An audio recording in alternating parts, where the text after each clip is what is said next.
Mm. It was not easy. Mm. Yeah. Yes. And Humpy, in spite of her age, she was so youthful, she was so resourceful. Mm-hmm. So I always felt, like Divya is trying to match the experience of Humpy, Mm-hmm. and Humpy was always trying to match the youthfulness of Divya Yeah. in this Bishop A3 tournament to played. reach the finals. Yes, So Bishop A3 is finally Bishop played. A3. Yes.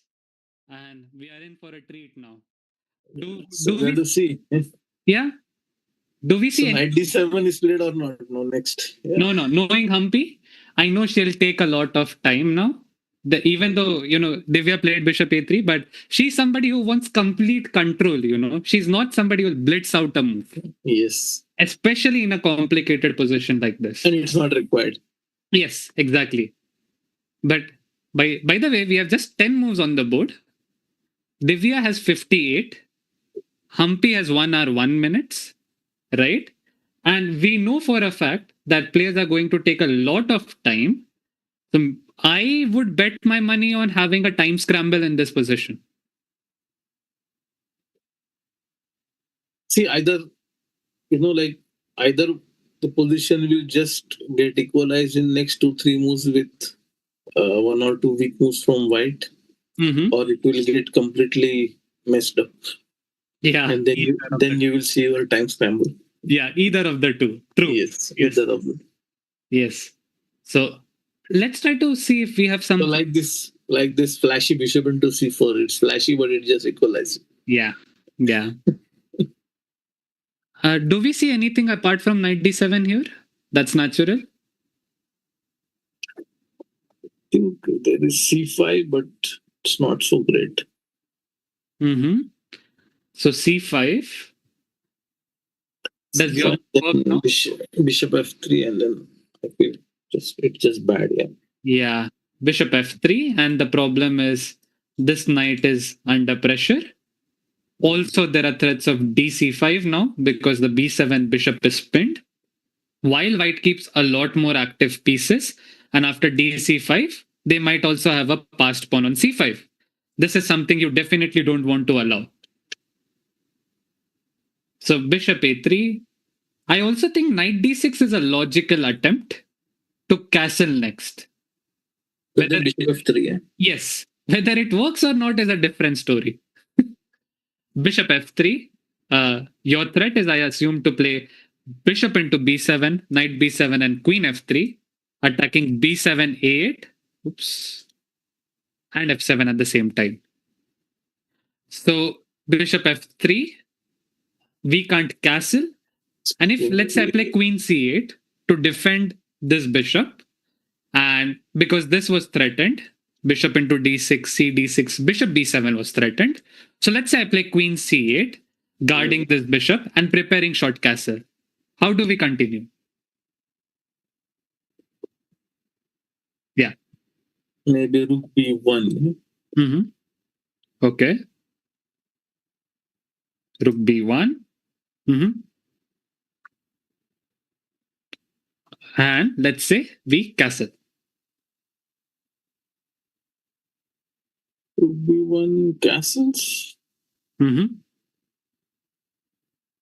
And then I have this very interesting idea. Yes, bishop into d6.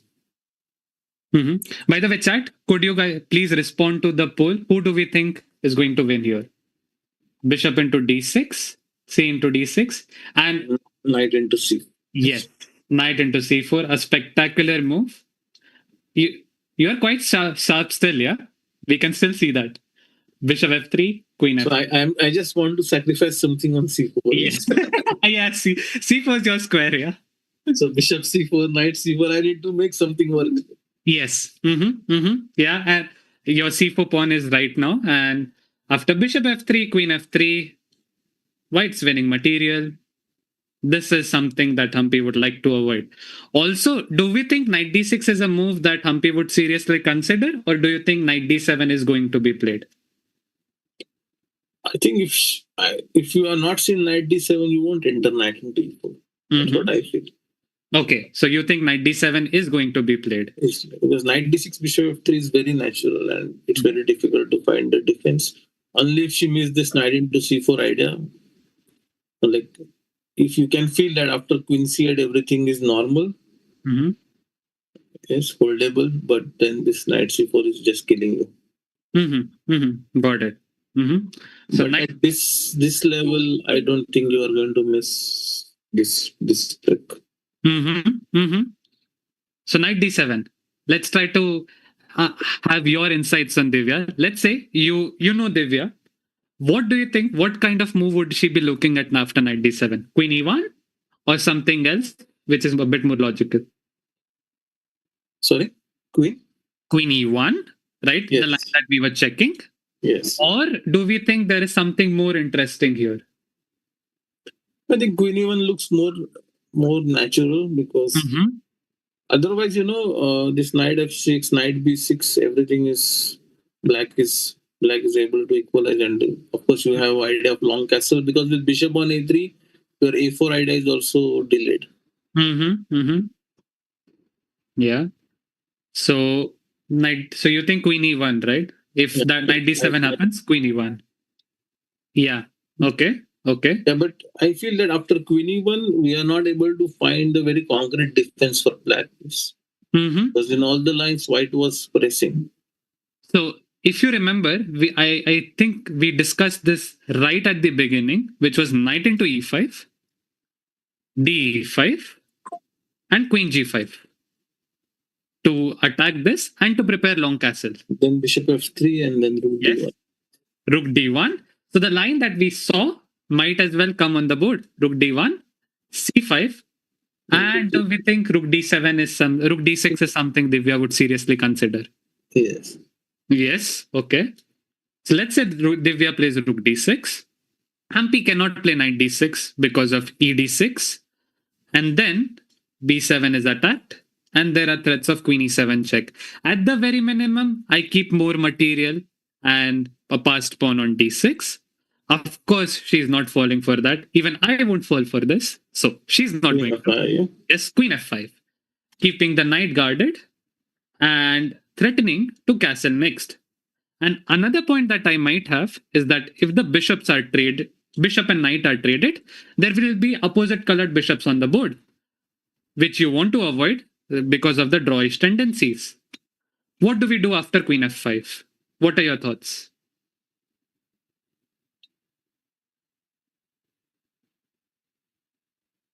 So, like I have one more. I can always wait for rook d7, bishop into e4.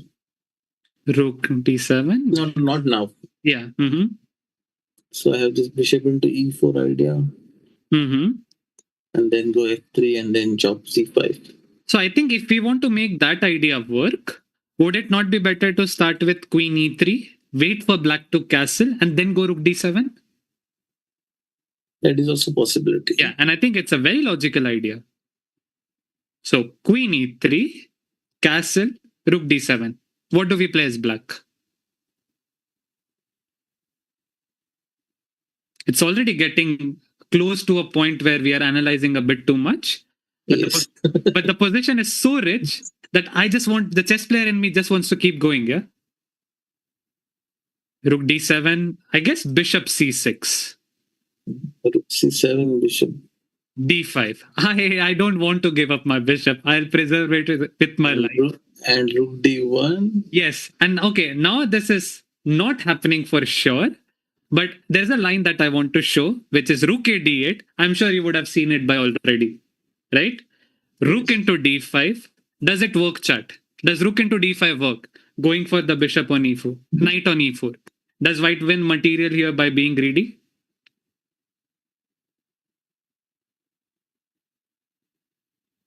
Do we have Humpy is still thinking, yeah? Yeah, she's still thinking, right? Yes. Do we have any moves on the board yet? I think there's a move.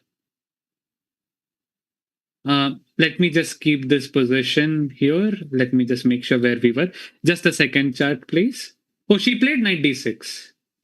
Knight d6. She played knight d6, yeah? Now, this is an opportunity for Divya. Yeah. Right? This is a big, big opportunity. Humpy wants to castle next. but as we had seen earlier, Dada's knight into c4 might actually come on the board. Yes. Right. So knight d6. But after bishop f3, I don't find any option, yeah, for black. Yeah, it's a tricky position. Because you don't have any other move than queen c8. Mm-hmm. I think Humpy has missed knight into c4. Yeah. So maybe just thought that after castle you are just saved, yeah. Mm-hmm. Queen c8. So yeah, the line that we had discussed earlier, rook b1. I think very, very logical, right? Yes. Castle. I think there's a move, I guess. Yeah. No, castles. And as we had seen earlier, bishop into d6, cd6, knight c4 leads to a very, very difficult position for black. So, what do we think that Humpy missed? Knight c4? I think she has missed knight c4. Because There's it's very natural that you feel that you will not play rook b1 first, you'll play rook e1 first. Rook e1, yeah? Instead of rook b1. Yeah. So here, while calculation, it's very natural that you first calculate rook e1 because king is on e8 and rook is on e. So you try to put rook on e1. Rook e1, castle. And now you feel like this is what Humpy saw, and she feels like she is in control here, yeah? Yeah. Still white, I think white still retains some advantage, but it may not be decisive. Let's get back to this position. Knight d6. Instead of bishop f3, do we have any other logical choice for white?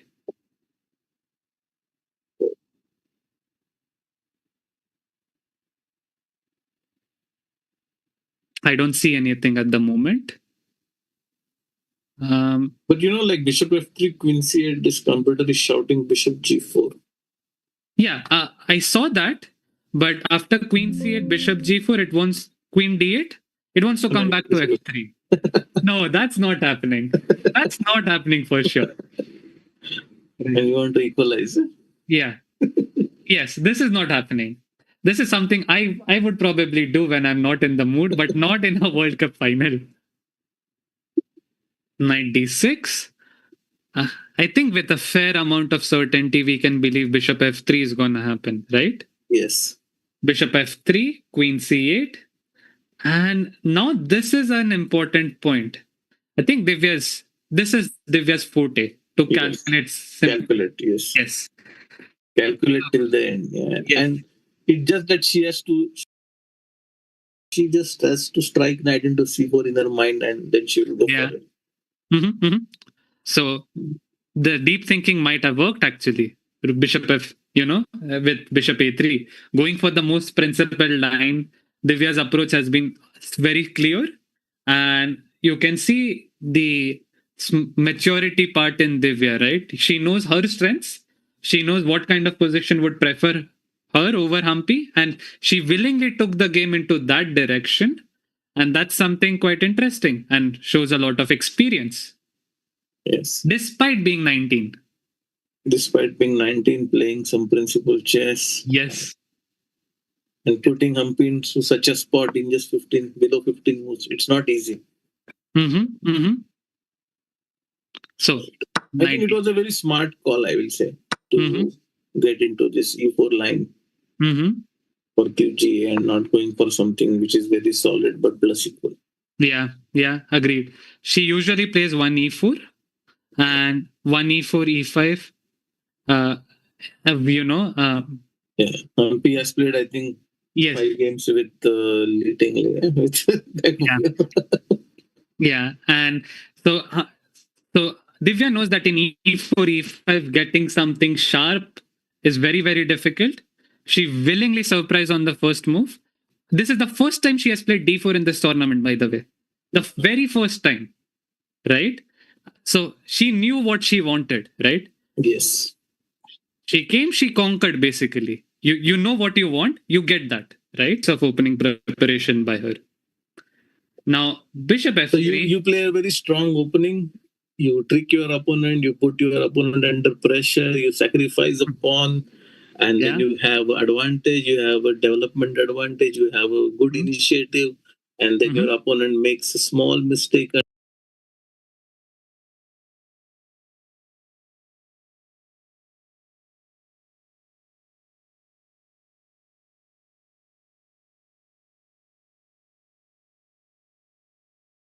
Initiative, Yeah. and you have now decisive blow. Mm-hmm. This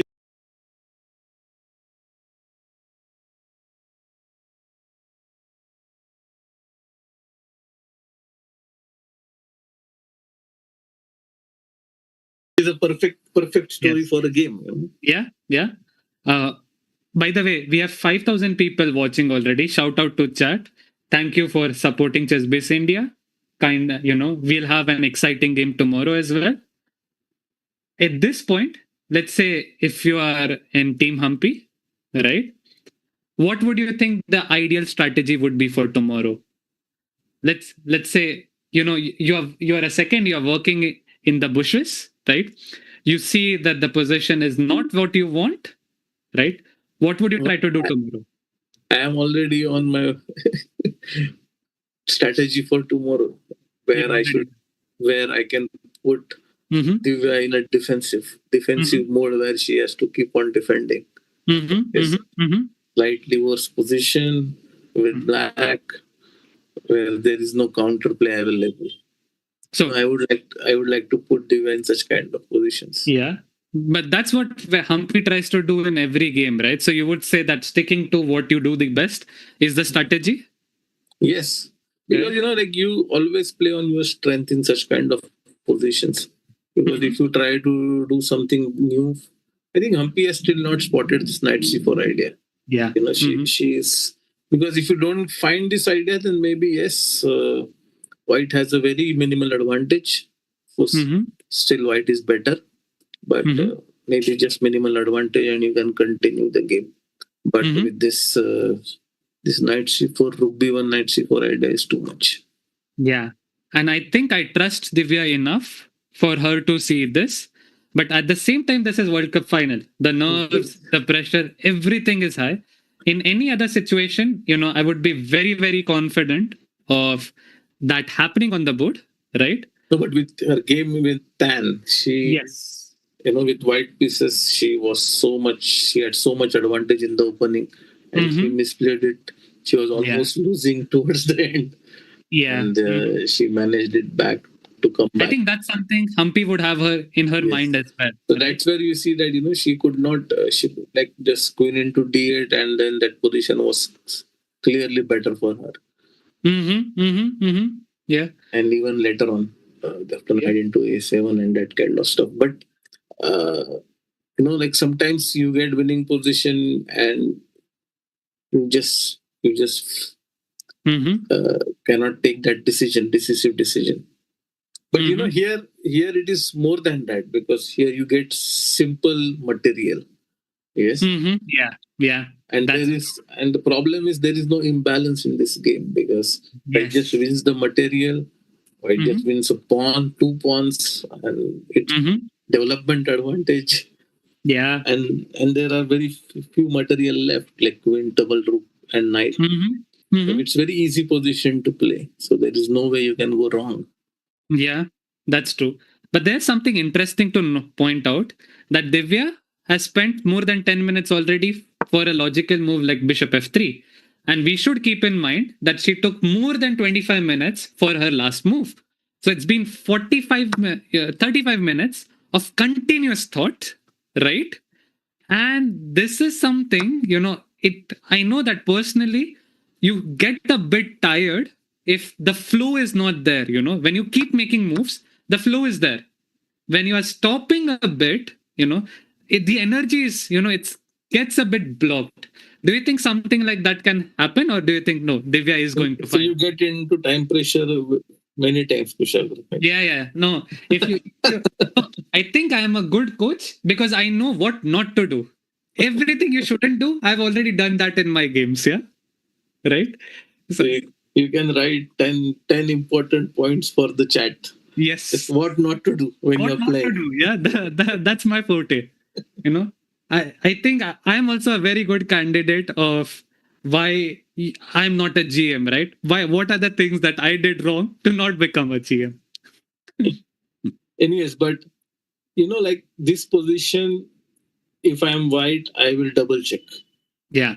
because I know this is the end. Mhm. If I find knight c4, I'm going to do double check, triple check, check 4 times whether my opponent has any chance to deviate anywhere. Mhm. Because once I get this, the game is over. Yeah. So whenever there is a decisive blow, I feel it makes okay. They has played bishop f3. I think. She has played. I don't see it on the live board yet. Okay. You probably are checking the stream, yeah? Yes, bishop f3, exactly. Um, Bishop f3 is played, and we now wait for Humpy to make a decision. So, more than 10 minutes. He took 11 minutes for this move, Bishop f3, and now it's I don't see a move apart from Queen c8. So if she, Yeah. okay, we have seen queen c8. So if she plays c6, Yes. looks ugly, but Yeah. Is this something that we want to do? Makes the d6 pawn, d6 knight vulnerable. And I think c6 is a fantastic exercise for our viewers. What do we do as white here? Keep in mind that the knight on d6 is weak. White's king is stuck in the center, but sorry, Black's king is stuck in the center, and they're one move away from solving their problems with short castle. How do we take advantage of that? What is the approach that you need to employ when you have a lead in development and when your opponent's king is in the center? White to play.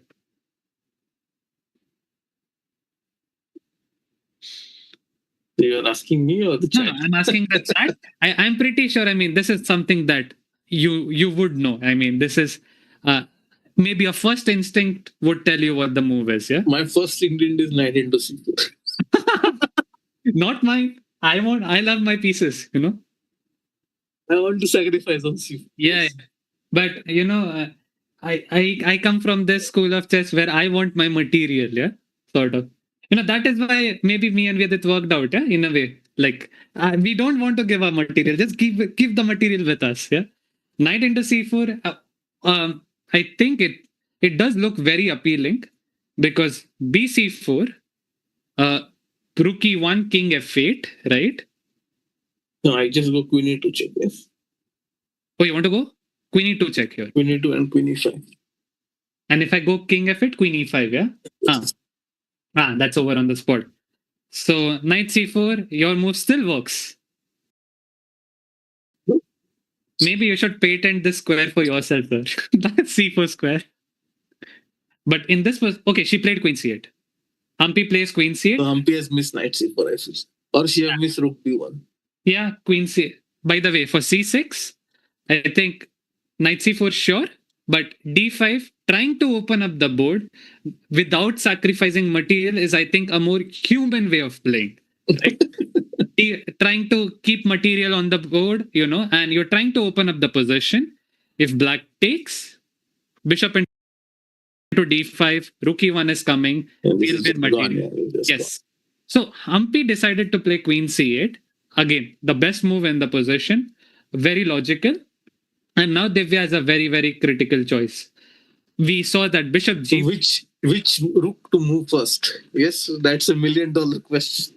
Yes, which rook to move first? So, as a coach, this is a very nice position because you develop your knight in the center. Yes. You develop both your bishops in the long diagonal.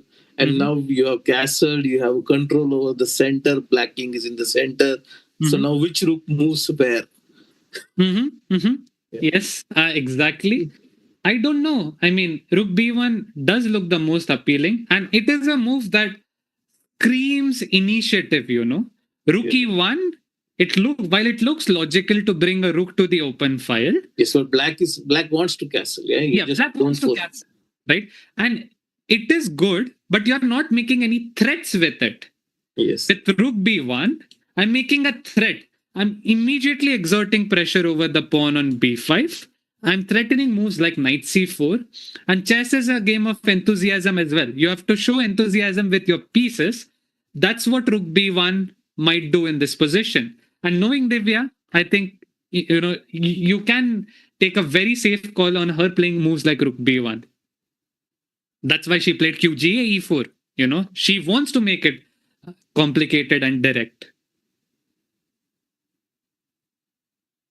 Yeah, so I think we can expect something like rook b1, castles. Okay, castles. Bishop And d6. let's say bishop d6 instead of bishop d6. Do we have any other candidate move? What about your knight c4 immediately? Immediate knight c4. You want to play? Yeah, I'm just contemplating. No, but then knight into c4. Knight into c4, right? And unfortunately, because this file is closed, b file is closed, black survives here. White's best bet is to try and open up as quickly as they can with bishop into d6, c into d6, and now we have a choice. Knight into c4, and then you just go rook d8. Yeah, that's one. There's also rook into b5, which makes a lot of sense. You attack the knight bishop with a tempo, ignoring your knight because you're making a counter threat. You are bringing all of your pieces. And if bishop into f3, instead of just recapturing with the knight, which is a passive approach, you can be more ambitious, get your queen into the game with queen f3, attacking the rook on a8. And this also feels like a position that is dangerous. That being said, sir, I have a question. Knight d7. Yes. And I know the computer screams that white is winning, but without any visible material advantage and with so less pieces on the board, do you think intuitively it feels to you that this position is winning? It's better, I will say, because you have this c4 and d6 is so weak. But do we think that it's plus 1.5? I don't know whether it is plus 1.5 or 2. Yeah. So my point is, but I have an open file. Black pawns are very weak, so I will any time prefer to play this position. Yeah, that's absolutely true. But to me, it sort of feels like I'm not winning on the spot, right? It just looks like a good position. So there is a possibility I might spend a lot of time in this position trying to find the finishing decisive blow. And that might mean that Divya might spend some time here trying to just get that perfect blow, perfect game, finishing the game on the spot. I know, you look at the lines, you feel like computer shows everything is winning, but you feel like there should be some position where you should have a material advantage in this case. Yeah, if you don't, at least with the king in center, such a big lead in development, I would want to spend some time trying to think of those things. But that's just me, I guess. No, but okay, I think black has to defend with this rook d8 idea. Yeah, white has this is a very positional advantage. But that is what I think she will try to defend. Yes. But after rook d8, okay, this is defended. Yes. Right. And you can't take b5, so you have to go knight e3. Knight e3. Okay. And let's say I play a move like a6, defending everything. I know it looks, white is much better and it looks better, but is this something I would be very happy with after bishop f3? I might want, like, knowing how ambitious Divya can be, I think she might spend some time trying to find that perfect blow here. So now there is no blow. I think then you just have to go rook e1, rook c1, c4, and the king side knight d5, knight f5, queen g3, queen g4. So something will come. Yes. Yeah, and I have a question: rook e1 or rook c1? Which one will you first rook e1? Rook e1, right? So you're showing ambition here. You're trying to get new pieces into the game. The rook was already developed. Yes. While my intuition is to play rook c1 first, get this pawn defended. I wouldn't want to think, but your approach is clearly better because well, this isn't attacked, right? No, see, the problem is sometimes black will have to take bishop into f3. Once you take bishop into f3, queen into f3, knight c6, I will go knight d5 or knight f5 somewhere. And then it's important that I have rook on e1 already. Yeah, yeah. And this way you will be able to penetrate So through I just dominate the position for some time and then create some play. even on the king side, right? This king side or queen side, I don't know whether I should break with a4 or not. Divya is still thinking, by the way. So it's been 20 minutes already. 20 minutes for this move as well. Queen c8. Do we think there's a possibility she overthinks and goes for the wrong option here? But in this position is so good for white that Yes. wrong option will give you a draw. It's Okay, yes. But if I am Humpy here, I would be so happy and I would treat a draw as a win at this point. yes. Right? Yes. So I think, and if you are Divya, you know this is your white game. This is your chance. Right? But there is also one approach, like second game, it's always tough. Even if you're white, you don't go all out because you know that if you lose by any chance, the story ends there. So second games normally, if you see, everybody plays very cautiously, and they look forward for a tie break. So I think Divya has got the ideal situation that she has all the cards in her hand. She has this excellent position with great initiative. Humpy has to keep on defending. You can see the position. She's not castled. Her pieces are underdeveloped. Rook on a8, rook on knight on b8, rook on h8. And I think it's a perfect position what Divya has got from the opening. So everything is on her side. So if you think this is an interval, then I think till interval Divya has dominated the game. That what can be our opinion. Yeah, you are absolutely right on that. And I think, okay, I'm just trying to think on what Divya might actually be thinking here. Let's say rook b1 is the first move you consider. She spent 20 minutes, which means that she would probably be looking at other options as well. What other options do we think are possible in this position?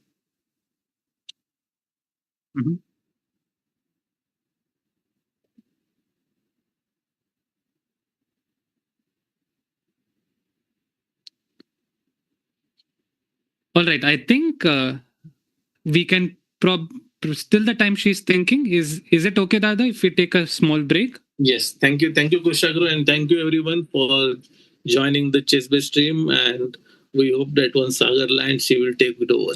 Yeah. Thank you everyone. Perfect. Thank you very much for joining us.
Guys, we are back and knight into c4 played, right? So this is what I meant by going for the kill, right? Divya took 20 minutes to play knight into c4. Why? Because for good or for bad, she felt, there has to be something winning right on the spot. And that is what Divya did with knight into c4. Now I know you look at the engine and you think, okay, she blundered, but chess is not played by engines, right? You think according to your emotions. And that is what Divya did. She trusted her instinct. Knight c4 is such a Divya move. You want to just go for the kill.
What's the threat? Well, the threat is to play queen e7 check, king g8, bishop into d6, and take advantage of the back rank with queen e8. Black's king has no squares here. So, after queen e2, a logical move like bishop f3 doesn't work.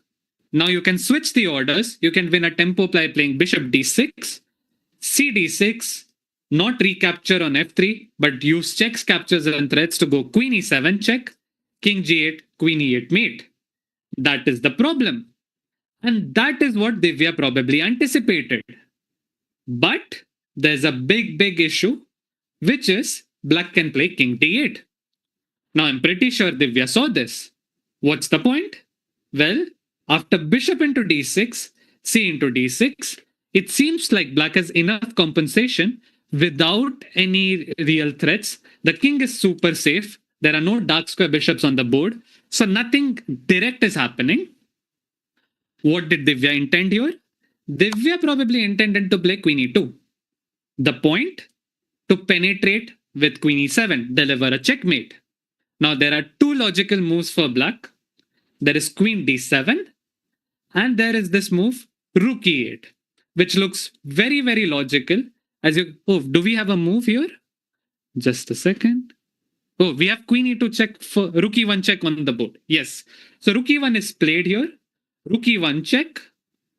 King d8 is going to be played. I think Humpy will spot that queen e2 runs into problems.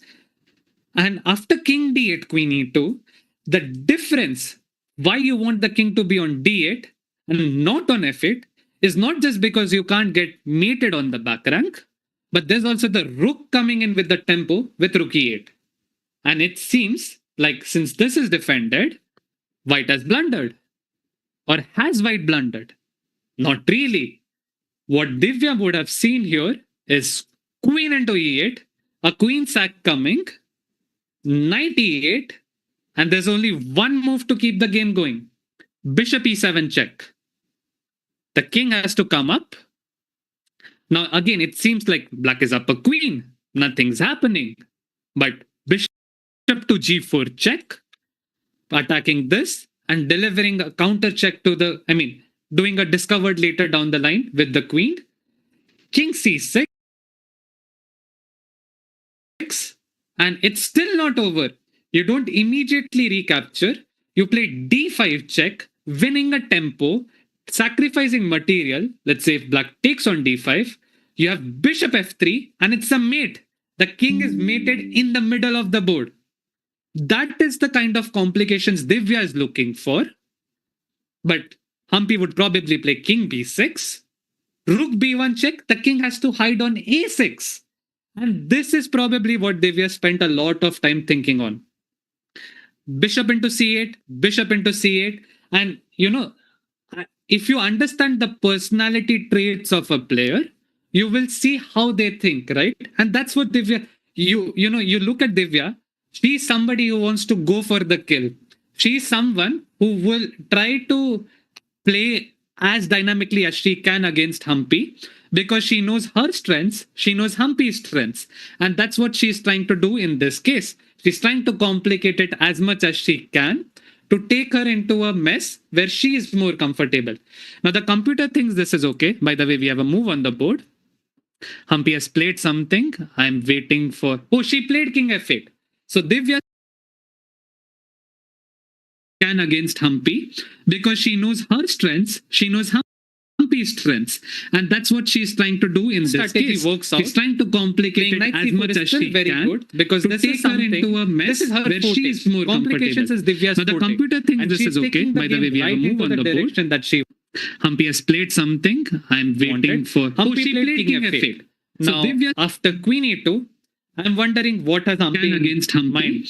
Because she knows her strengths. She knows Humpy's strengths, and that's what she's trying to do in this case. Works out. She's trying to complicate it and queen e7 very good because this is somehow does Humpy where she is more complications is Divya's so the computer thinks this is okay. By the way, we have a move on the board that she Humpy has played something. I'm waiting for. Humpy played king f8. Now, after queen e2, to me, I'm wondering what has Humpy against couple of logic. Because she knows the first one is knight to c6, securing the and that's what she's trying to do in this case. Works out. And fortunately for Humpy, bishop into c6, bishop into c6 would mean that this square is covered, and that would mean that black is winning here. That she Humpy has played something. After knight c6, Divya can play d5, after going all in. To me, I'm kicking the knight away from here. Couple of logic, and knight a5 unfortunately runs into bishop c4 with the knight trapped on the corner of the board. And knight has also recovered material. So after bishop into a5, they'll have the bishop and a much safer queen and a lead in development.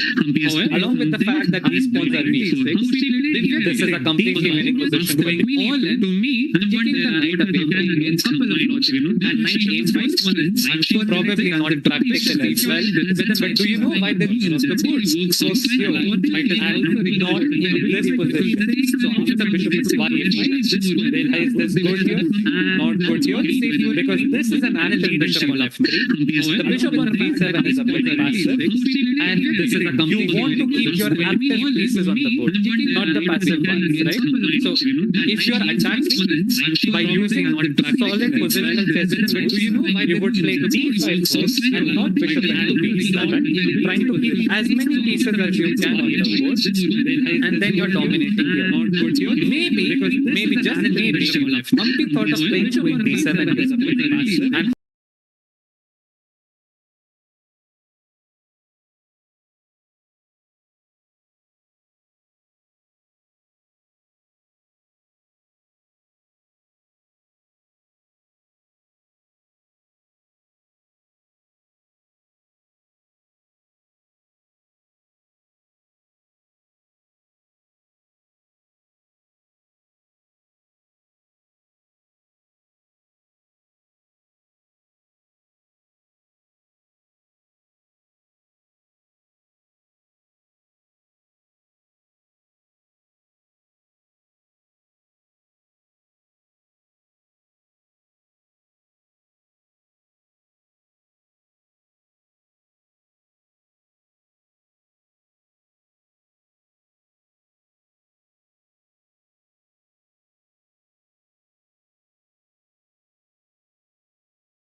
possible line, which is very human here, is to play h6 to create a square for your king here, so that you don't get mated on the back rank. Bishop into d6.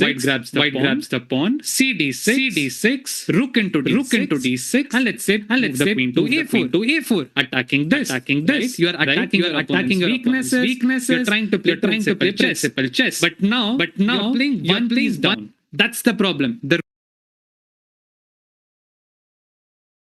rook on h8 is dead. That's the problem. The rook on h8 is dead. If it were on f8, position would probably be okay.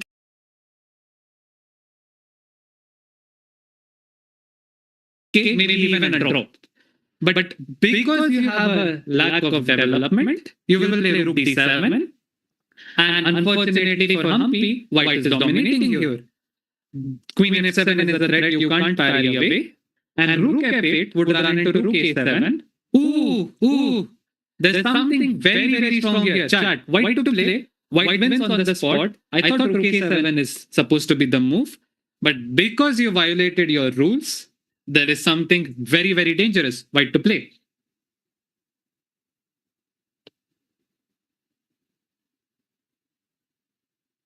Divya seems like she sees the winning blow. Just by looking at her body language, you understand she's about to make a move. As a chess player, you get it, right? Now, she seems confident. She looks like she knows what's happening here. And this is Divya's aggressive pose. This is her confident pose, right? So I would very much expect Divya to play something quite soon in this position. How do you play? White to play here. How do you win this game?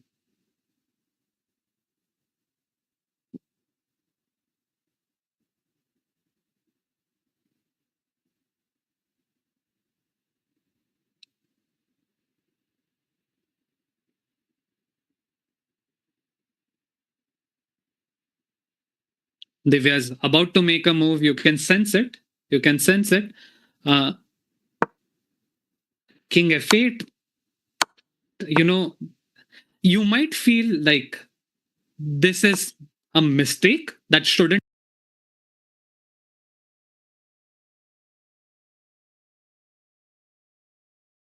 happen at this level, right?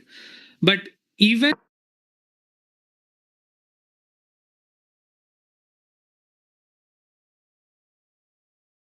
at GM level, what happens is everyone has their own style and some strengths, some special strengths.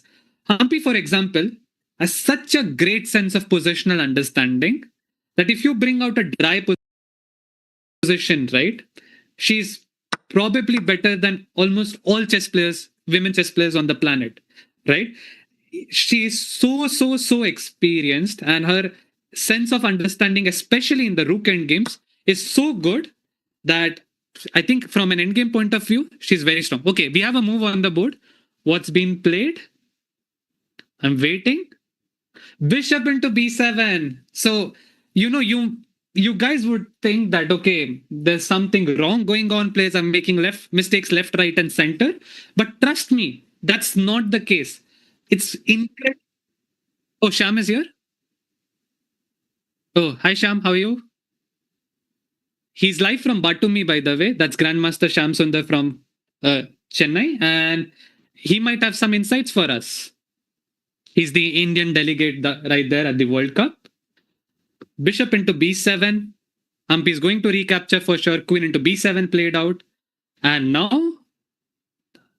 Okay, Divya played something? Or Queen e2. She blitzed out. She is in a confident mode here. Now, if I'm Humpy, what would I play? The threat is clearly Queen e7 check. King moves. And bishop to d6, attacking the queen on b7. Hi Shamanna, how are you? Yeah, hi. Yeah, how's the atmosphere in Batumi? You will have some insights for us. Atmosphere as in the weather, yeah, in Batumi. And what's the weather in the hall? Playing hall? Yeah. Okay, at least I am chilled. I mean, we all are chilled, yeah. Gold and silver belongs to us now. So yeah. How are the players there? Yeah, they're Fine. I think they're more much related because they have qualified to the candidates. That's the most important thing, I think, for any player's dream, yeah, before coming to the World Cup. So now it's okay. Whoever is more motivated, yeah, I think they'll get the gold. Yeah. Have you been following the game till now, by the way? Actually, no, I just woke up. Okay. This is my sleeping time in general for half an hour. So you probably have been working at this point and you sort of take a break, yeah, and you come up. Exactly, yeah. Just thought, okay. Yeah. So what's the position? So this is the position on the board. Can you see my screen on Zoom? Yeah. Very well. Okay. So let's try to have your thoughts. Let's say you don't know what's happening. You play as a human. What is it that you would play as Black? Where is White's one piece? Is it missing? Yeah, White is a piece down. She has sacrificed. What kind of sacrifice? So is a famous man? Let me show you the game. Okay. Guys, I'll just very briefly take him through the game. So we started with I saw till this. Yeah. With the QGA. And Divya played this move Bishop E2, which is very rare and interesting. Bishop B7 was played. Castle. Bishop C3, BC3, Knight E4. And Divya is already better with Bishop A3. Humpy was supposed to play Knight D7 here. Humpy played Knight D6, which is a mistake because of Bishop F3. Queen C8. Now, Rook B1 would have killed the game. But Divya went for the more ambitious Bishop into Knight into C4, sacrificing a piece. BC. Wow. Rook E1. And now there's this crazy line with King D8, Queen E2, Rook E8. Oops. Queen into E8. Knight E8, Bishop E7 check, Bishop G4 check. Humpy decides to play King F8. None of that. Yeah. Okay. Queen E2 would have won on the spot because after Knight C6 you have D5 and the Knight has no good squares. Knight A5, Bishop B4, Knight is trapped. Wow. Okay. But Divya took on B7, Queen B7, and now she played Queen E2. And this is the position that we have on the board. Wow. So that is what? Queen E7 and Queen E8, Queen E7, BD6. That's the threat. Two more threats, yeah.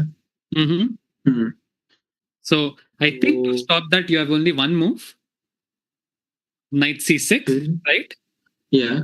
You don't want to play H6. Yeah, Knight C6, D5, and now the computer shows it's equal. But I want to test out a Grandmaster. Black to play. How do you survive? It's not easy. So what's the threat? You threat D6, Queen C6, Queen E7, King G8. No visible threat. So maybe White's next move, Rook B1 still. If Rook B1, Queen A6 anyway. So I don't see a threat for White. I can't move my Knight. Knight A5. Knight A5 is ridiculous. Okay, Queen E7, BD6, Queen E8. So I should run away with my king then. There's only one move. Terrible. Humpy still. Okay, then it should be some H5, yeah? What else? If there's only move? H5 or something. H5, making space for the king and then trying to get the rook out. And this way, Humpy is completely okay. And knowing Humpy's style, I think H5 is such a classy move that she will spot. This is her Definitely. Now, the time where, Divya's time on the board was when the pieces were on the board, right? Humpy is more dominant in the parts of game where pieces are off the board and you play technical chess. And I think in positions like this, Knight C6, D5, H5, a move where you bring your rook out, make your king safe, is such a Humpy move to make that I'm sure that she will probably spot it. Yeah, no, so typical idea. It comes in Berlin also, for example, H5, rook H6, this kind of stuff. And Humpy did play Berlin in this tournament twice. Exactly, yeah. So she would have known this motive, yeah? Definitely. I mean, when I can know, Humpy can also know this kind of motive. That's the same it's quite typical. H5, rook H6 is quite typical. She'll play anytime soon. Yeah. Did she? Yeah. Knight C6 played. Humpy plays Knight C6. And apart from D5, do we see any other? Oh, D5 blitz out. Divya is just showing her dominance, trying to show her dominance tactically. I know that Humpy would have seen something here, but still knowing Humpy, she will take her time. She is not going to be intimidated by Divya playing first, right? And Humpy has 25 minutes more, 24 minutes more. No, it's 26:41. Yeah, she has 16 minutes more. I'm sorry about that. Where are my basic? And how many moves has been made? Is it? Yes, and we are on move number 16. 16. So there's 24 moves to the time control. Humpy has 16 extra minutes, and the position is fizzling out. I think if you are in Humpy's shoes, you start feeling a bit more comfortable after what has happened in the game, right? True. And yeah, D5, and what do we do now? Let's say H5. Does H6 work as well? There is some pressure because you don't have Rook H6 motive trying to get the worst place piece into the game, but you're still okay. And I don't, with all due respect to all players, I think Divya is not somebody who can outgrind Humpy in those endgames. That is Humpy's kind of forte. Yeah? So unless I don't know, maybe Humpy is thinking H5 Queen C4 probably. I missed it. So then 5 what? Queen C4. Knight. I can play Knight E7 now that the queen is not there. Yeah. And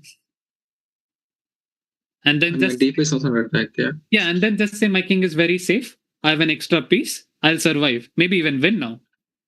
No, I was thinking some Queen D3, C4, C5, like Alpha Zero kind of stuff, slowly. Yeah. You know your classics, but I think you don't want to take so many risks at this point, yeah?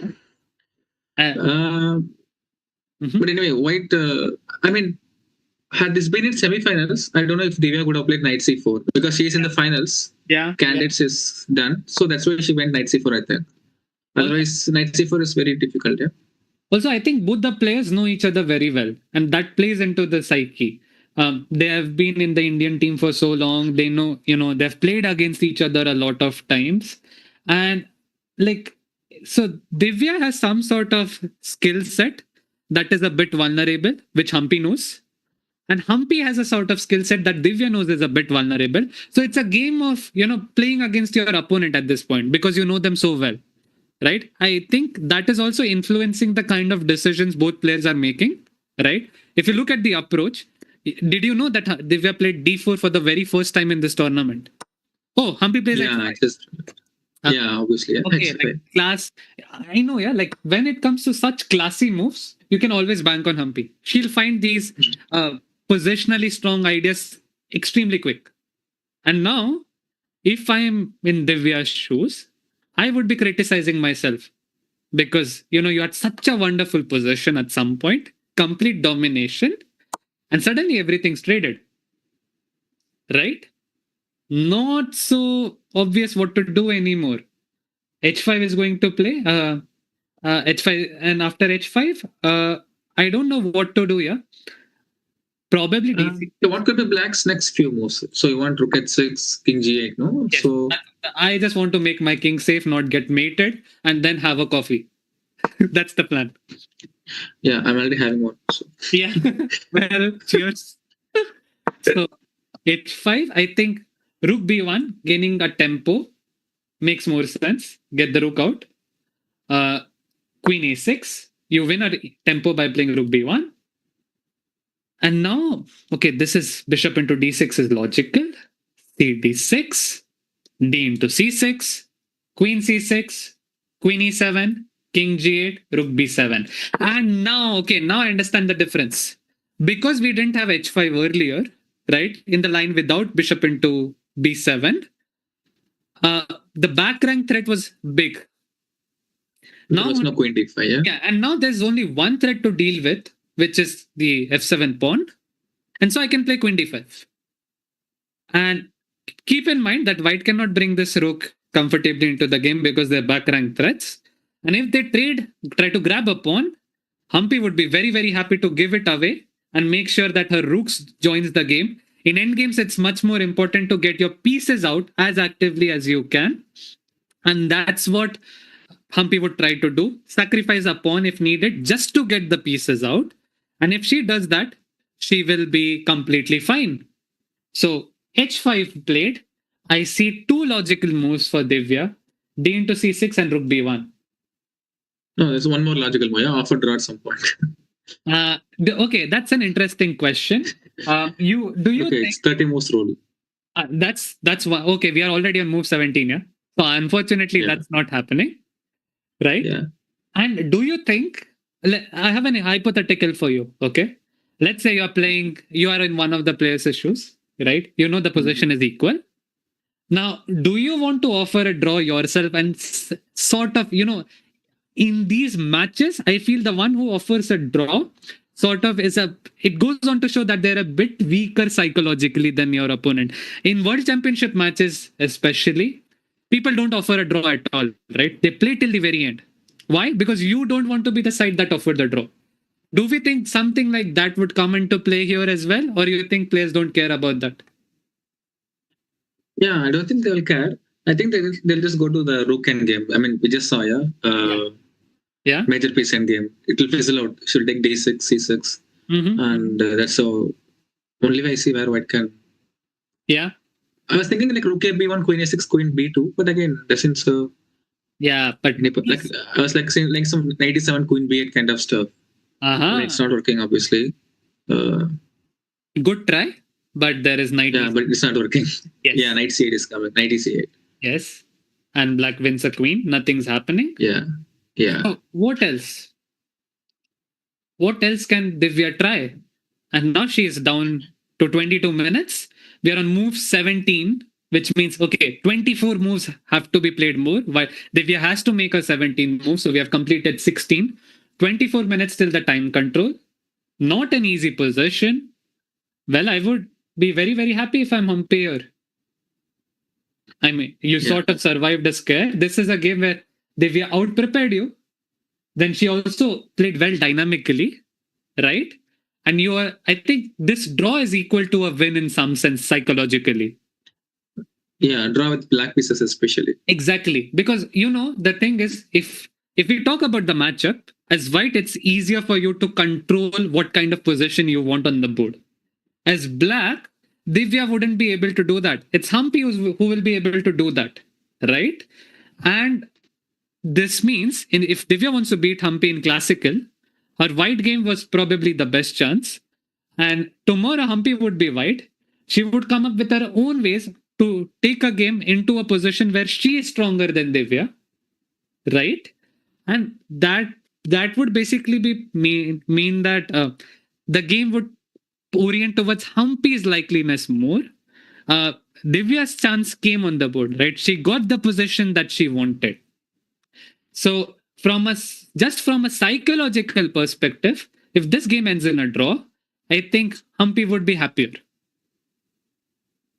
Yeah, definitely. Right? Yeah. And okay, they were still thinking. Now, if you look at her posture, I do think the confidence has vanished away to an extent. Like a couple of moves ago, she was very confident. She was leaning over the board. You could see the energy brewing in. And now it seems like a nervous energy for a chess player. You see her. Now she's getting back to the chair. As a chess player, you understand these things, right? The energy, the enthusiasm was there a couple of moves ago. And suddenly she's back into the zone where she's thinking a lot. You don't want that to happen generally. Okay, so.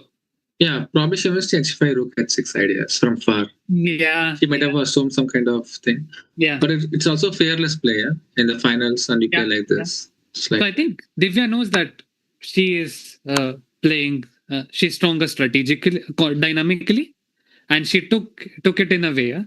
I'm quite curious. Okay, let's say tomorrow you are in Team Humpy. Okay, you survive this. What kind of approach would you take tomorrow?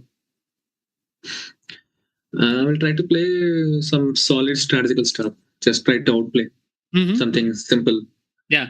Just clarifying the pawn structures and try to play a strategical game. So play a simple strategical game. Yeah, that's the way you look. Yeah. At it. Without much dynamics. Yeah, just outplay in the middle game. And who do you think benefits from the game going to a tiebreak? Because a risk of playing a simple strategic game is that chances of draw are potentially high, and then we enter the tiebreaks. Do we think that would play a role in the player's preparation? It could, but if you see the game, previous game where Humpy outplayed out of nothing the previous rounds. That wait, with Chinese, yeah, is it Li Ting or Tanzong? Li Ting, yeah, exactly. I was really impressed how she managed to outplay in the. I mean, though it ended in draw, but still it was a quite brilliant game.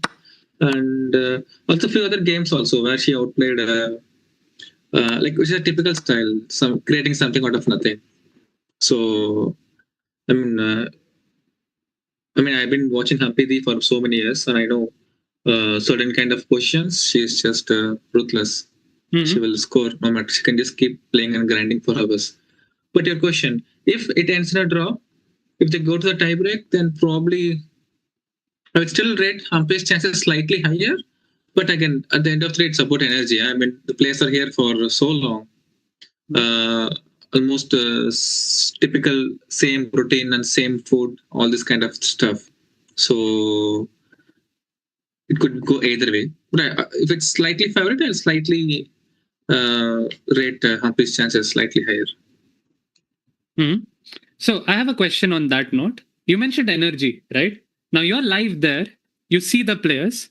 Who do you like? Do you see the energy for both of them, or do you think that they're exhausted a bit? How's the atmosphere in terms of the players out there?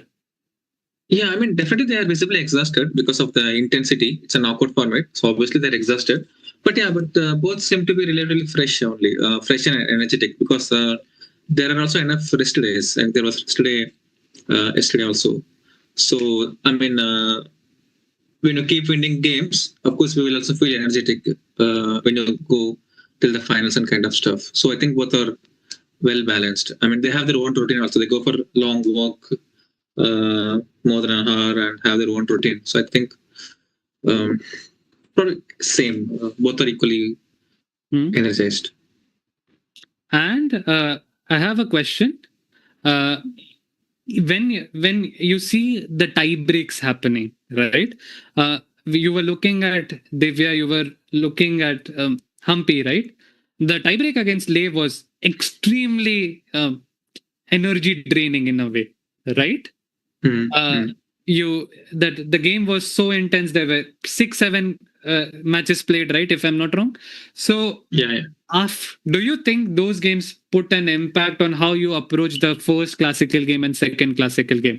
Divya is coming in fresh. But there are only one rest, so it doesn't really matter. And especially when you beat a player like Li Ting-jae, the amount of confidence will definitely be high. So till the very end, you are full energized and to beat a player like Li Ting-jae, it's a phenomenal achievement. I mean, do you think of that to the candidate spots was at stake to a certain extent. So despite that, yeah. Till the time Divya is thinking and we don't have a move, let's just look at the third, fourth game matchup. I think we haven't explored that yet. Guys, there's a third match sport game going on as well. It's between the two Chinese players. Yeah. I was curious. I was thinking that they'll quickly draw the classical formats and they'll go and fight on the tie breaks. But yeah, because that made some kind of it was quite logical to me to do that because they of course prepared together. Even to the game till this much they were coming together in the lift. They were traveling together from one lift to another lift most of the times when coming to the game. So I thought, okay, they will just draw and fight it out on the tie breaks. But yeah, kudos, they're fighting here. Yeah, the classical game. Yeah, I think the candidate spot is valuable, and friendship is only when you don't play each other on the board. Yeah, at the moment, it seems like Lei is completely dominating the board, with all the dark squares being weak. The knight is being very active. This bishop is coming out there. White has no visible targets in this position. While black can continuously improve their position, jump around with the knights, maybe kick the knight back with f6 at some point to try and target the e3 pawn. This is what we call a two result position, where black has absolutely no fear of losing. And if anyone can win this game, it's got to be black, right? So Lei would be very happy with the position she has, right? Despite being down on clock. That being said, let's get back to the Divya position, Divya Humpy game. Divya is now down to 14 minutes. Yeah. And I have a question for you. Do we think of this game turning tables where Humpy might press at some point in time, or it's like a far fetched imagination? Maybe possible. Who knows? If the C3 pawn remains weak. There is no back rank mate here. Just a second. So sorry. There's no back rank mate here. The rook is there. The rook on a8 defends the square. There's no back rank. Yeah. So yeah, I'm starting to think where black could press, where rook h6, rook g6, rook g5, rook d5. It's like a dream only. I don't think it is so possible. Let's say, I think it's the common phenomenon where player who's better for the entirety of the game, they get in some problem. And then, okay, rook b1 is played, by the way. Divya plays it out after a very long think. And if you want to be ambitious, let's say, you don't minimize your risks. And there could be some situations where things get out of control. At the moment, it doesn't seem like it. Rook b1, queen a6 blitzed out by Humpy, right? And yeah, is bishop is the only move? Can it somehow maintain the pressure? Bishop c5. But does it make any sense? Okay, bishop c5. I am thinking of playing. Okay, if I play queen a5 to attack this, there is bishop d6, c d6, and d6, and I can't grab this pawn. This is a threat. I have a passed pawn on c7. White is winning here. But after bishop c5, black has the cool-headed knight a5. Yeah, can I take c7? Queen e7, yeah? Yeah. Queen e7, king g8, queen c7. King g8, queen c7. And can I play knight b7? And the knights are very well interlocked. Actually, you want rooks? No, okay. Oh, sorry. Then king h7 is unstoppable. Yeah. So bd6, knight d6, nothing is coming. So I think this is okay. Oh, we have dc6 on bishop d6. So this is on the board. Bishop d6, cd6, dc6. And I think I don't see any other logical move than queen c6. Yeah, definitely. Queen c6. So queen c6. And what do we do after that? So you are very good with your technical skills here. Do you see some try here, some small try for white in this position? Or do we think there's absolutely nothing?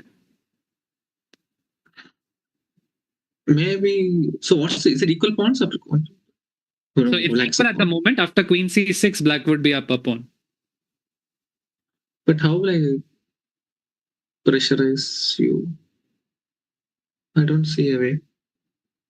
So queen c6, let's say queen e7 check is forced, king g8. So you're going to be playing h7, rook b7, queen d5.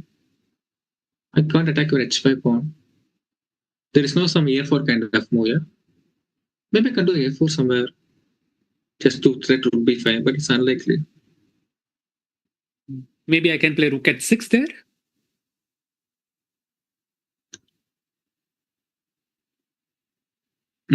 So Shyam suggests a4 with the idea of rook b5, rook g5. Such a classy response.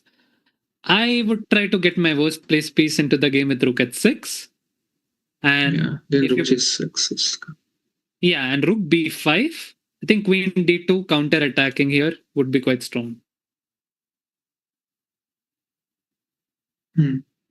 Okay. So, queen c6 played. Humpy plays queen c6. And I don't think if Divya plays queen e7 and rook b7, that's sort of an way of showing that, okay, I want to keep things under control. Is there a way where you think Divya can continue to press or get some chances to keep the game going? But it's quite unlikely psychologically because now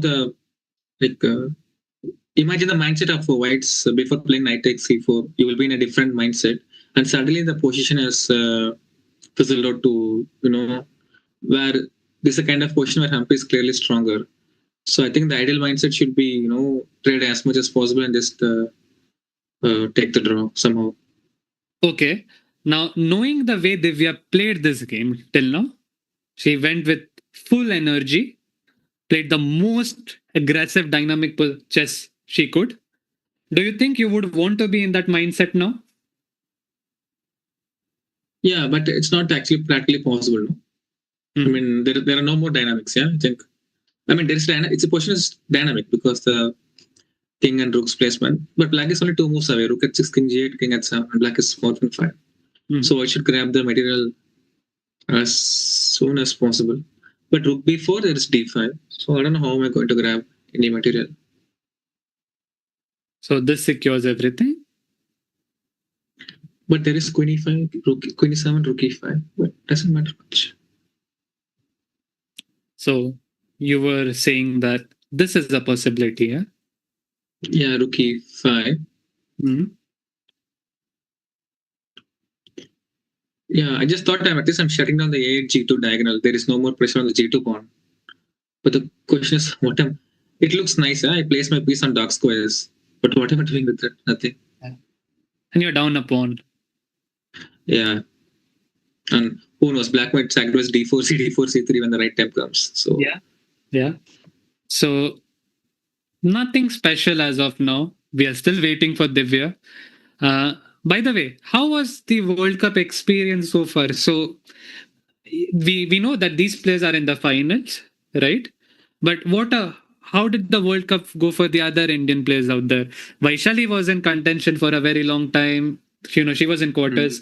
Harika, unfortunately, she got pitted against Divya. So we lost an Indian player out there. And we do see the success stories of these players out there. But how would you say for the players who didn't make to the semifinals and finals, yeah? How was the tournament for them, because this looks nice. We have some Indians already that are good, they have got great results, and then there are some who were very close. What were the mindset of those players like? yeah, I mean, some of the players, it was the first time in the knockout in this World Cup. So we had 9 Indians. I think almost everyone played quite well, at least better than what they had expected before coming to the World Cup. I mean, of course, everyone wants to be top 4, top 6, but everyone will have realistic approach also. So in that case, I think most of them are satisfied. Look, let's say, for example, Priyanka, for example, she played very well. Yes. She even created upsets. Yes. She was even winning against this Polish women. I forgot. Kulon Claudia. Yes, a WGM. So yeah, and I think Kulon then lost to Humpy in the next match, next round, basically. Yeah. So that one, and Padmini came too close to beat Kostoniuk, I think. Yeah.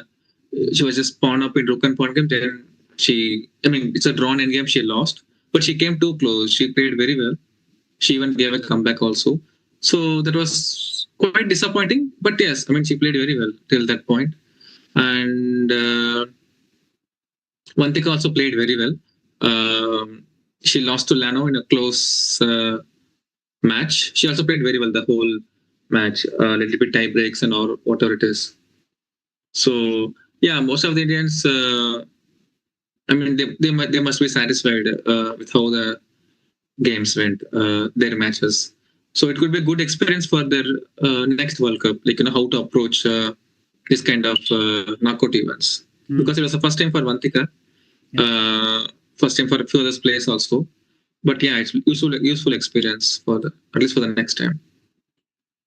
So Rook B4 is played. Divya is not shying away from complications. You can. So what if D5? Yeah, D5. So now the A8 G2 H1 is closed. So what does she want now? Queen E7, Rook B7 to take A7? There is no Queen D5, yeah? Beauty. Uh-huh. Clever. Yeah. So let's say I just play queen g6. I try to keep everything guarded. Yeah, but the drawback is now the rook and h8 is a bit funny. So you want king h7 next, yeah? Yes, I want to play king h7. Yes.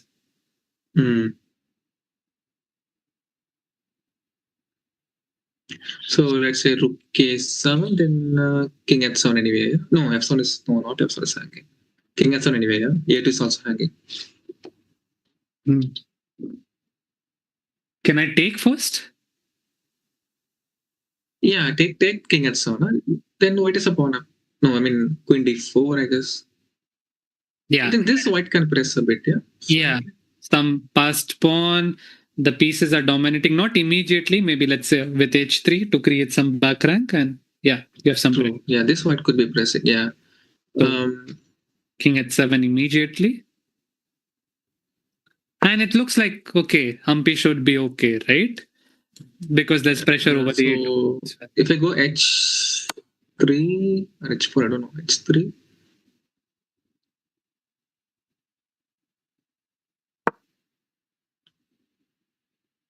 I want to get the rook out, but I don't Yeah, see. but the question is where? Not good, this is not good, this is not good. So, yeah. Maybe I have to wait for your queen to move for it to be good. And so queen f6. Actually, I was stopping my queen d4 also. Yeah, that too. I don't want your queen to be centralized. Do we have a move, by the way? Yeah, okay. She's still thinking, yeah? Okay. Yeah, this is tricky, actually. This is not supposed to defend, I think. I mean, practically. I mean, white has some push. Yeah. Was it the 4 still here? So what? Rook d5, rook b7, yeah? So let's think very professionally. What if you play queen f6 instead of queen g6? So what Sham tries to do here is he's trying to exchange everything and go into the rook endgame, because as Pigbert Tarash used to say, rook endgames are drawn endgames, yeah? Doesn't matter. Yeah. You are down a pawn. You're spoiling your. And it's a very professional approach by the top players. They just fizzle out to inferior endgames. And rook d7. I thought rook e7 first, but yes, it doesn't matter. So what is this? This king g7. Now you want rook e7, or no? You want to take d5 anyway. Then I might get the rook in. Rook b. Rook yeah, but I actually one pair of rook somehow, or no? If rook e7, I'll go rook h8. Okay, rook d5. Yeah, okay. Then rook h8. So Sham is talking about this and rook h8. Rook f8. Yeah. F8. Yeah. This should be. Takes king f1. Don't you think there is some pressure in this rook endgame?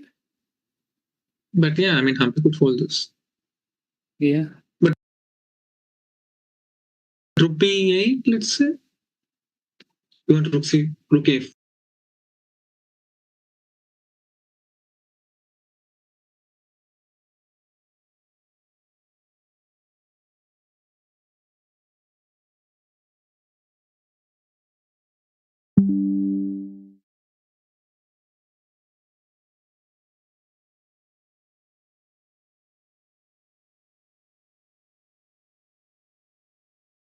No, what do you want? A rook a5, yeah?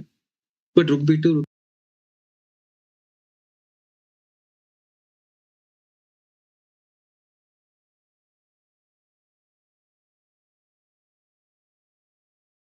a7, rook c2, rook a3 should be draw. Yeah, I think this should be drawing. So this is what you mean, rook a5.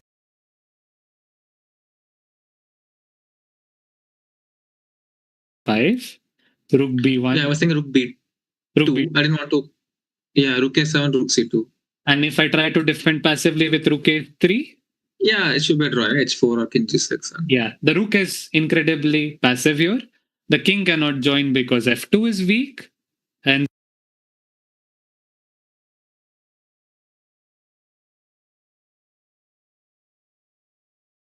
so despite white being up on material temporarily, it's a draw. Let's get back to the position. Do you think Humpy would think of not playing d5 and probably rook c8 So that the line that we just saw with queen e7, king g8, rook b7, she might have queen d5. d5. But you're losing the rook pawn, yeah? Losing a rook pawn in any endgame is always tricky. Yeah, so Sham claims that white can have some pressure here because of the passed pawn. Yeah. Well, that's a slightly tricky choice for Humpy to make, but knowing Humpy, she's very, very good with these rook end games. So yeah, also it's important that rook e8 loses on spot. Take everything on e8 and rook b8, rook h8. Yeah, so the liquid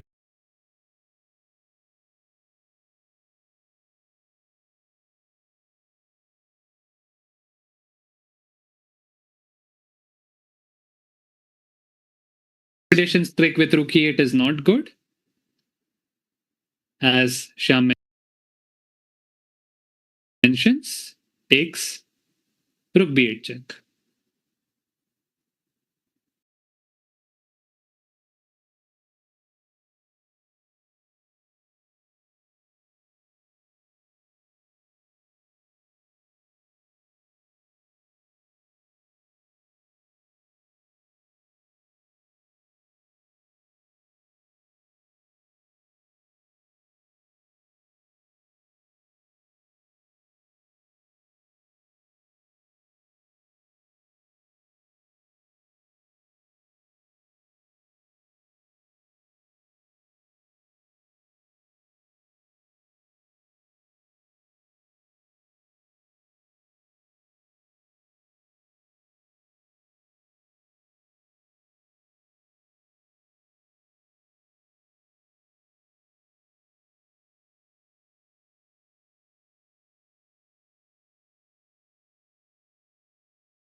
So rook b4. Tricky. So what if I play direct queen d5? I mean, Queen d5, but I don't know. Yeah, so it was what you want, rook c4. Mm-hmm. So now king g8. Okay. But this doesn't look right. Not so clean in a way, yeah? Yeah, it's look shaky. I mean, Humpy. But let's think like how Humpy would think. So yeah, I think Humpy is someone who likes to get her pieces in as quickly as she can. Yeah, like she wants control in a way. Exactly. That's why I think she may not like Queen f6 spoiling her pawn structure. Yeah, but that's what my feeling Queen g6. Yeah, but also Queen g6 is I don't know. Still, white is only pushing, no? Despite because of white black spawns on d5 c4, white pawn on c3. It looks like practically difficult for black. The one size blockade on d4 square.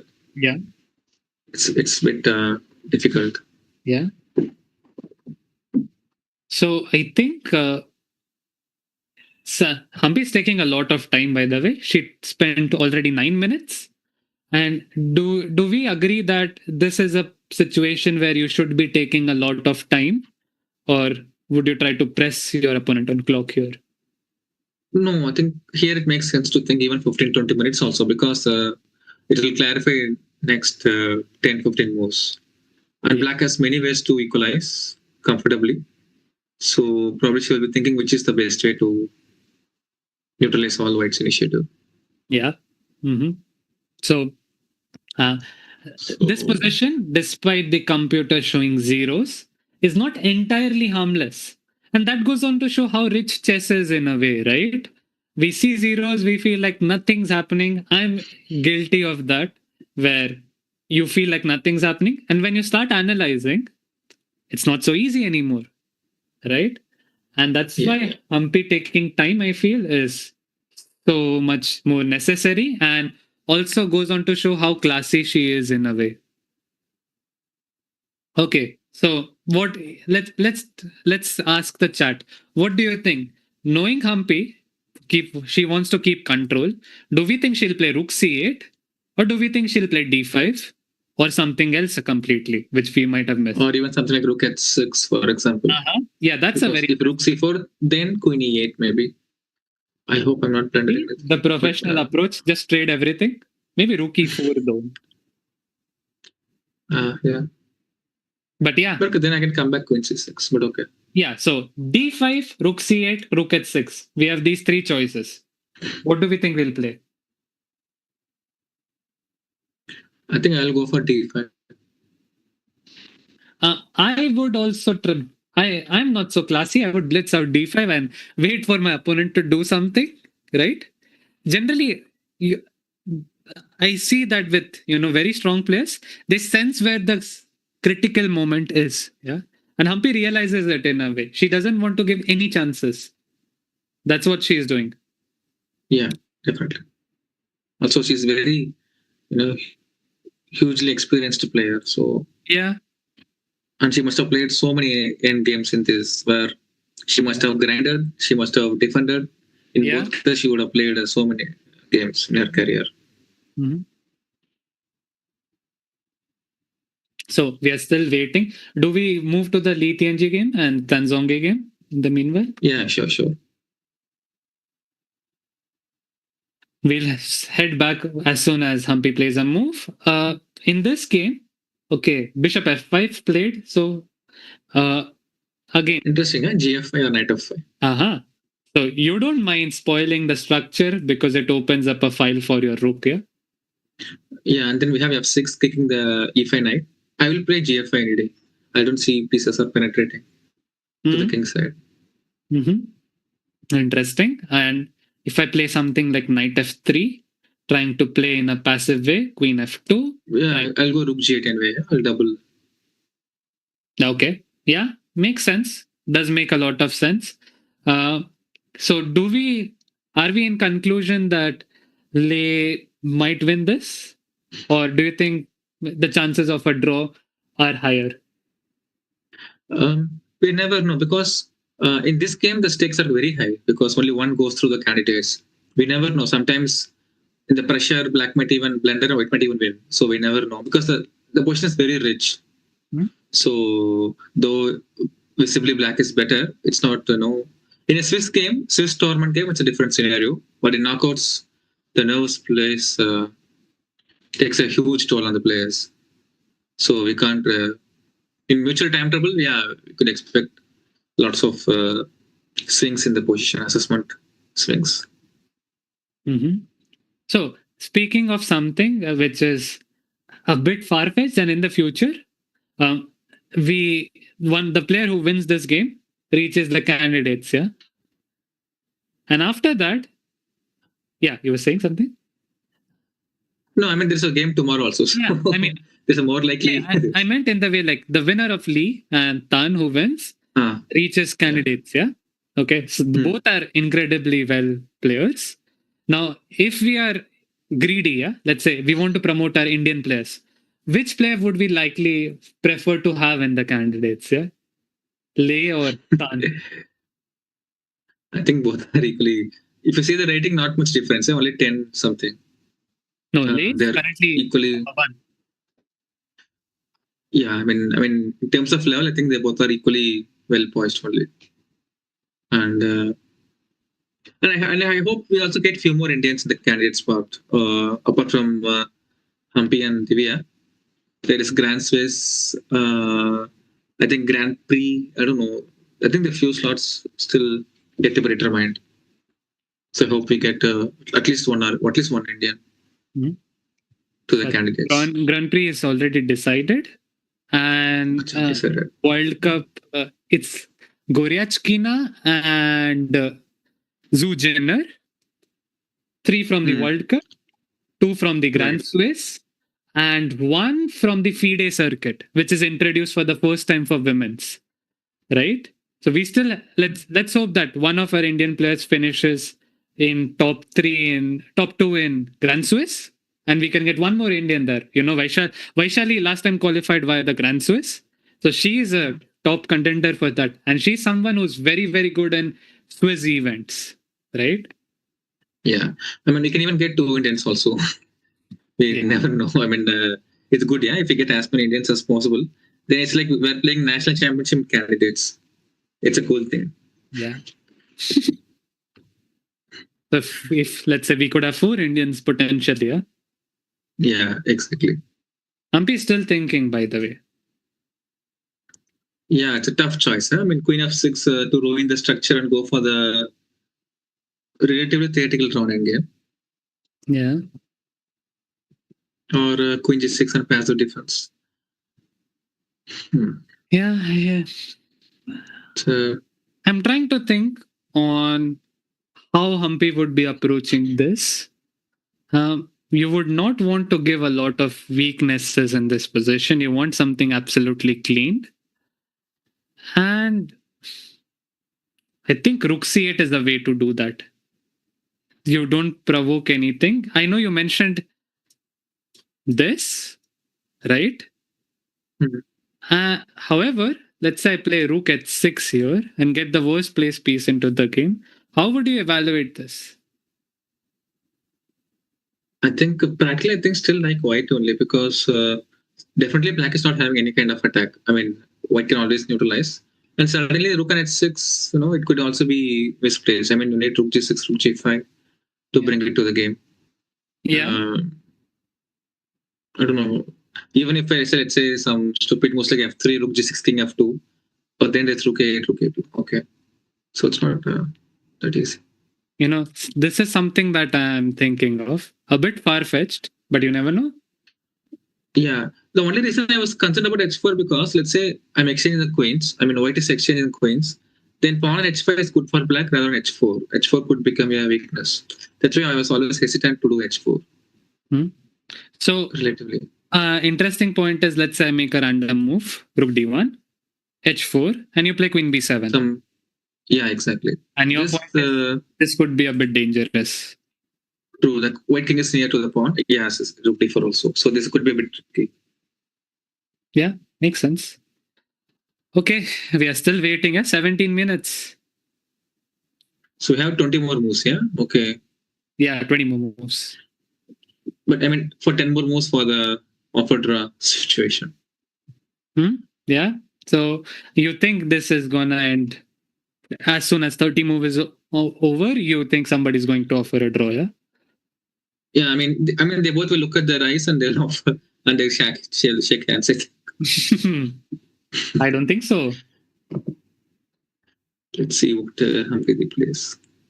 In the meanwhile, could you describe a bit about your role there in Batumi?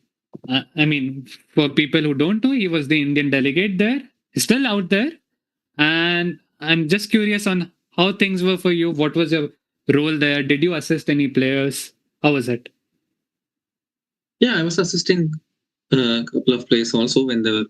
So basically, yeah, I mean, I have come here for the whole Indian team. So basically, I made myself. I mean, almost, of course, all the players have their own team also back home and remotely. So, but in any case, I made myself available to the players, especially in tie breaks where players don't have much time to talk to the team. I mean, I was mostly waiting outside the hall in case they want some last minute discussion or suggest some game analyze or some opening suggestions, anything. So in that way, I made myself available. I mean, I didn't do much other sessions also with my other students. I was basically here for the whole team. And yeah, also important thing is the color. Yeah, that's very tricky. Color for the next round.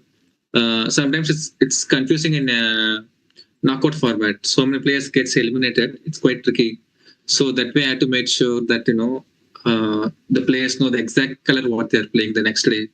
So that's a bit tricky and very challenging also because if I say something wrong, then it's my responsibility. The players might get knocked out. So that was like standing on the fire. Every word I say, it's very very critical and crucial to the players. And of course, I also made sure that that players reach the venue on time because we have 15 minutes tolerance. Beyond that, they lose the point. And if the players are late by even 1 or 2 minutes, then they're fined by some $300. Wow. So okay, that is okay. At least they're still in the game. So, but I had to make sure the players are sitting on the table. That no matter what. So and yeah, this was the main thing basically. And if anything, they can always ping me and ask anything.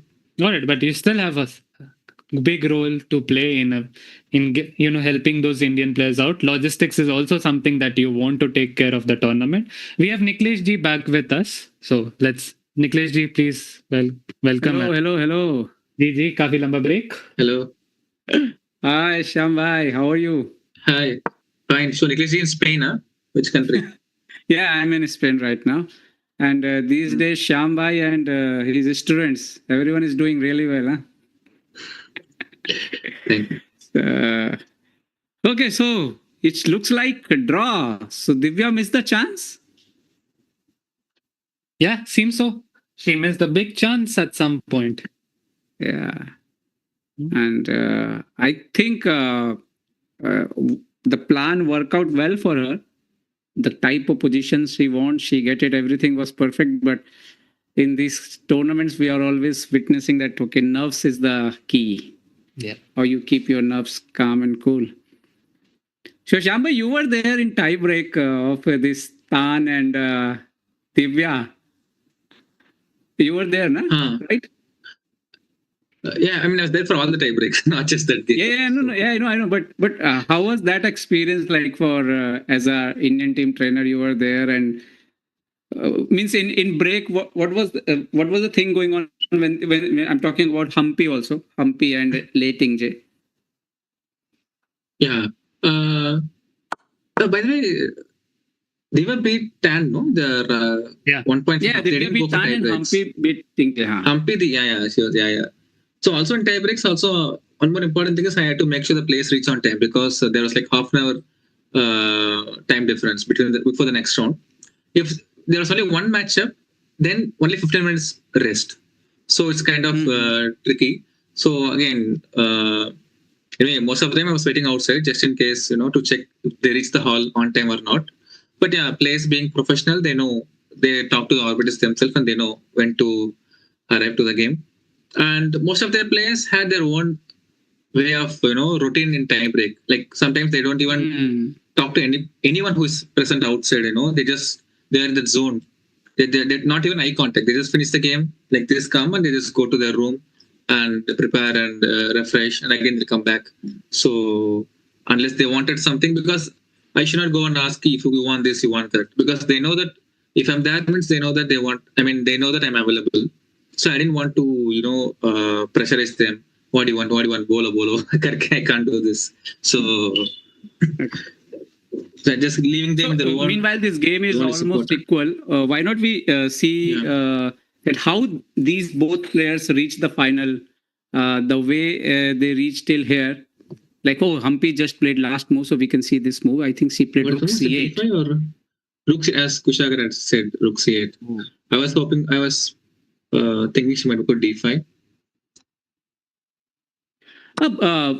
One more thing is here is Shyam, it's happened na sometime like you are about to win the match, and then it's turned to the suddenly equal end game, and then you lost your motivation. So this is not so easy for Divya also. Now from that position to now, means in one moment if Humpy Rook will activate that H Rook, this happens sometimes. No, I mean, yes. I mean, the tricky part is maybe Divya doesn't know that she was winning. She must have known that she had some kind of initiative. Like during the game, sometimes players don't know, right? Like they have the winner. They feel that they have initiative, but they don't know if they're winning or not. So that way, I think. But only main thing is after coming back to the room, when she checks with the computer, once she realizes she missed a win, that's when psychological aspect plays a bigger role. She has to be strong and come back for the tomorrow's next round. Yeah, that's the tough part. Like let's say Humpy, for example, against Leighton J, she was winning the second round, the Rook end game, where just one move blunder, it ended draw. That is very difficult to come back. You need to have a iron heart kind of thing, iron minded thing to even forget that and focus on the next day and come back. So it's not just about chess skills, it's mainly about psychological in this kind of knockout events. And as a trainer, how happy you are this time with the women's team performance? All means if we call women's team because our top 5 women's, they all reach one of the best. Means in 4 reached the quarterfinal. Even Vantika was little unlucky. She was also played really well. Yeah, it feels great. I mean, not just because I'm present here. Even if I had been in Chennai or any other part, I'll be happy for sure because Indian chess is booming. We know in the boys, men, we know all these guys, Mukesh, Prag, Erigasi, and so many guys are doing so well at the top. But now it's good to see that girls are also doing consistently at the top for many years recently. So it will also boost women's chess. And I also hope, because it's surprising that we have only 3 full-fledged women as a GMs in India. That's a bit sad thing. So I hope after this performance, I hope more women players get motivated and to pursue chess and become one of the best. I think it could be a definite turning point in India's chess, women chess. Yeah, great. Divya took the A7 pawn. Okay, so now pawns are equal on the board. So, okay. Chamanna, we had that same discussion, right? No weaknesses. Yeah, as you predicted. Yeah, Queen A7. And do we feel like Rook H6 is coming, getting the worst place piece into the game? Or something else? Yeah. I don't see what else. Yeah, I think it's too much. Queen F7. Yeah, King H7, Queen F7. H5 sagging. So I think Rook H6 is kind of only move. I don't see what else can she play. Maybe some Rook A8. No, maybe Rook A8. Yeah? Just for the sake of candidate move. And we aren't worried about Rook B8, right? Yeah, definitely. I mean, just taking H7 and Rook A8. The king super safe. Do we have a move? No. We have Queen A7 in this position. So Rook A8 is something which makes a lot of sense as well. Very forcing. And Rook H6. Yeah. I think both are equally good and likely. It's very hard to differentiate between the two at this point. Yeah. Yeah. Maybe Rook A8 is more forcing. Yeah? Rook A8, Queen D4, Rook A2. Rook A8 looks more natural. Queen D4, Rook A2, Rook C4. Hey, what is the time difference? So Humpy have more time now. Yeah. Okay. I think this is Humpy's forte. Yeah. If I feel she played Rook H6. She bring Rook first. Okay. See, Humpy, so classy. She will play all the principal moves, right? She's someone is if such dry possessions come, you can bank on her to play the most principled and strong moves. No, I still remember that game against Lei Tingjian Classical. From nowhere, totally equal. How she turned around that game and fully convert to in full win. But unfortunately, she didn't win. But she played really good in that end game. Yeah. I was having a conversation with some very strong player at that point. Somebody rated 2650 and higher.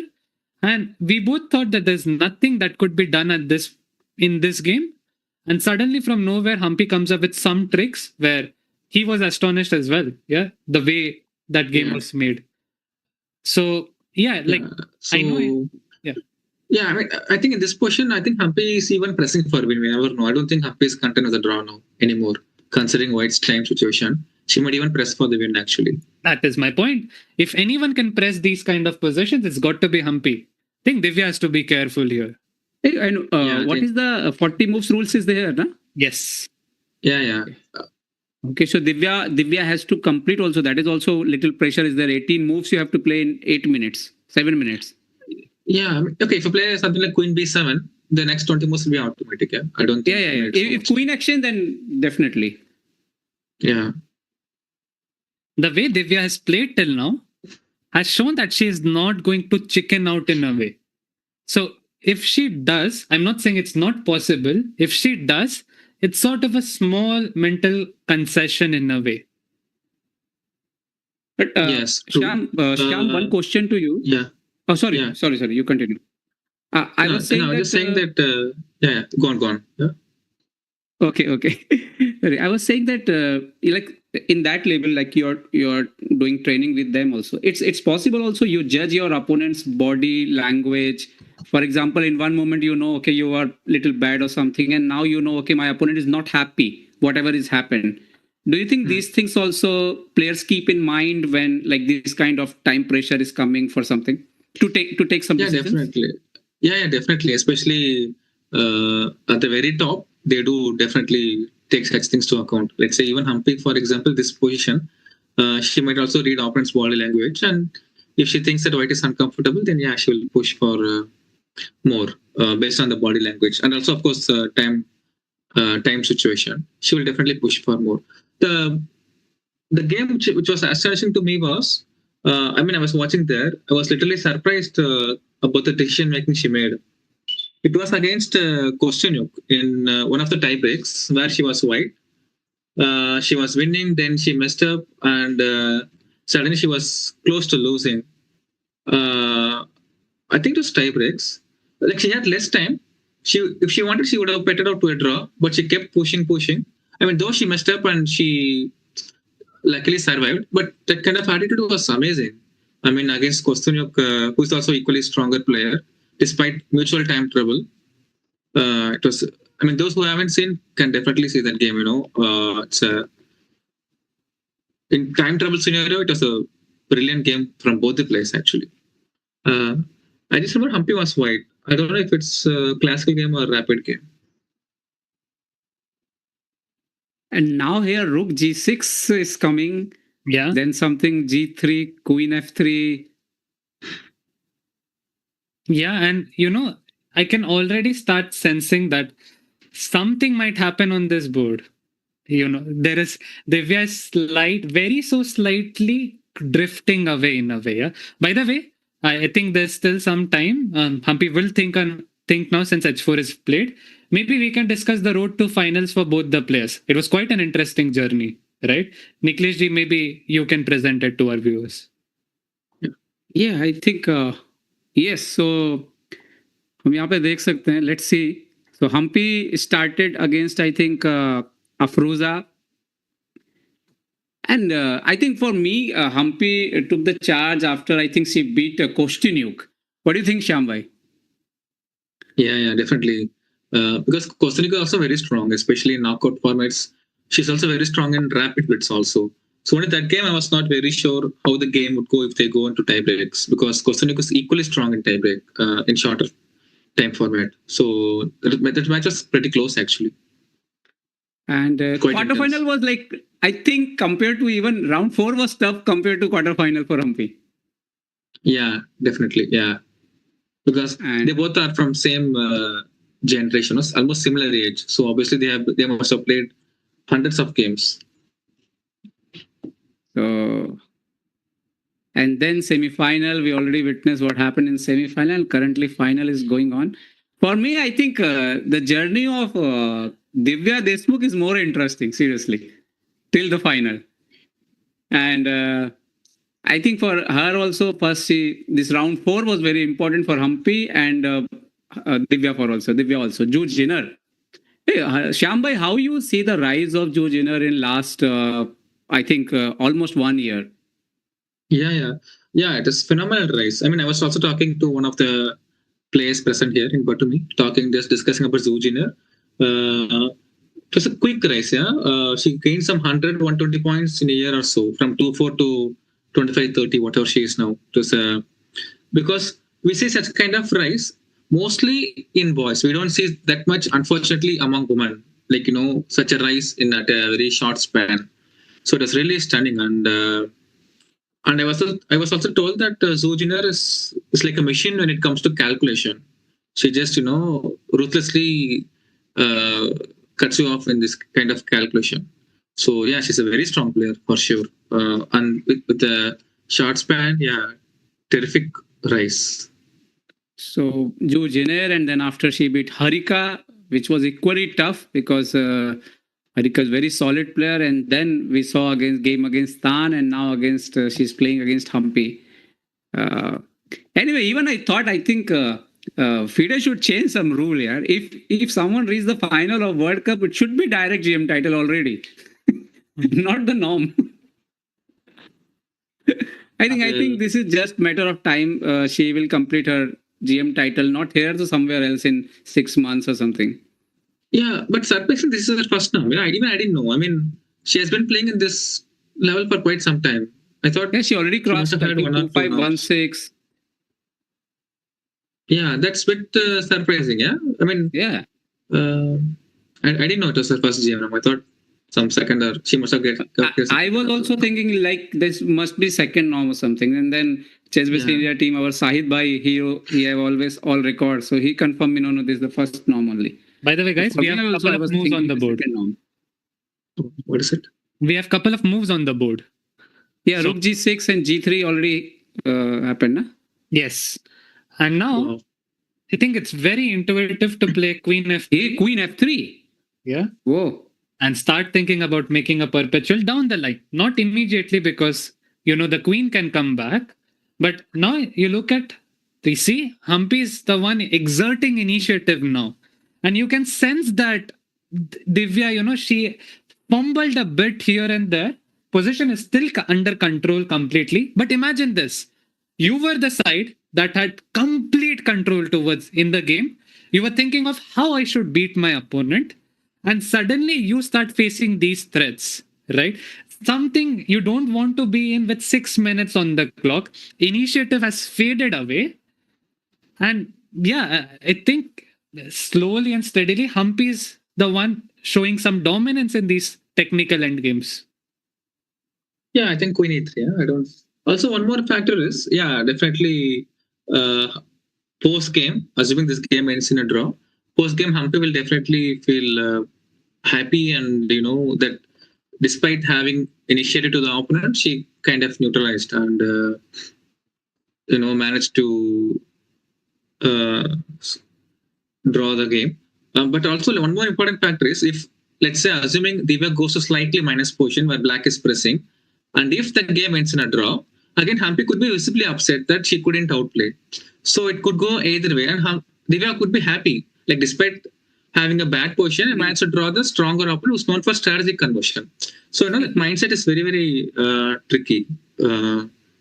It's the way how players take at the end of the day, but that's very tricky. But it's also like that, na? In like, for example, in boxing, something you're defending all the time, defending, but at least you have to some 1 or 2 punch before game ended. So like Rook G6, Queen F3, something like, okay, black is also doing something now. Like till now, right from the opening, she was defending, and now finally black played some moves where white has to be careful. Yeah, okay, it's easy. I think Queen E3 is coming anyway, but Queen E3 or even Queen D4? Yeah. I mean, Queen C3 is the only threat. Yeah, I don't see anything else. I mean, Rook G4, G5 is too much. I mean, black will never play this kind of stuff. Okay, but I have a question. Queen E3. Okay. Let's say I play Queen G4 with this threat. Okay. Let's say you play a natural move like King H2, taking the king out. Okay. And suddenly, let's say I play D5. I try to bring my rooks up. It's nothing as of now, but there is a weakness here. There is a weakness here. And the game continues with Divya having now less than 4 minutes on the clock. I'm not saying there is a chance that at the moment it doesn't look like Divya is under any pressure, but can you imagine this in getting into? No, but I had one question. Okay. If you come rook down only, then okay. But Queen G4, do I have Queen E4 instead of King H2? Yeah, you probably. Rook E8, yeah? No, so Rook E6, yeah? Rook E6, E1 is 19. Yes. So what? Am I losing? I have Queen B1, luckily, okay. But not something you want to play, yeah? Yeah. But still yes, it's okay. I have Rook B8, yeah? Divya is having only 3 minutes and she has to play 16 moves. Sometimes in pressure situation, anything can happen. Any small mistake, error.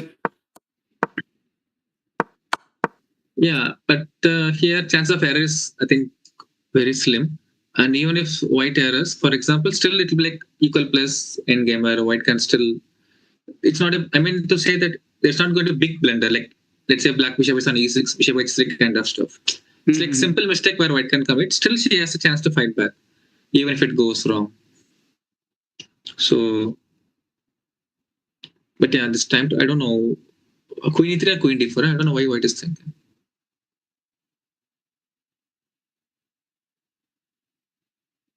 Oh, she's taking so much time. Yeah, and I don't see why. When what is she thinking? Is she thinking rook e3? That sounds desperation. It's like I have to win no matter what. Rook e3, queen e3.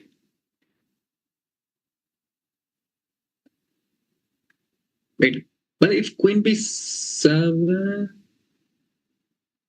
I have queen b7. Yes, I can get Queen d7. Ah, okay. no bb Bombay. Queen b7. Okay, okay. Just exchange, forcing queen to exchange. Yeah, Yeah, and then you can come to queen e4 also from there. Queen b7, queen e4. If I'm ambitious, can I play this without having to worry about back rank mates? but they did. You also have rook g3 draw. Yeah? Yeah. I mean, So what we are discussing is but you that, can have a rook g4. Rook g4 is too much. Huh? you know, King and g6. after rook f6, black is already better. Acha, okay.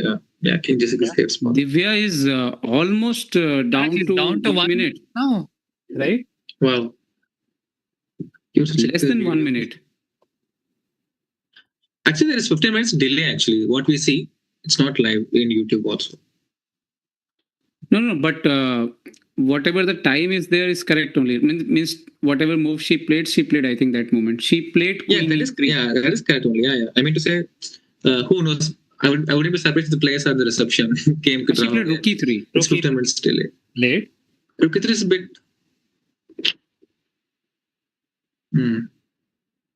Look, one interesting thing is here. If you see, the white three pieces are not well coordinated. Current position.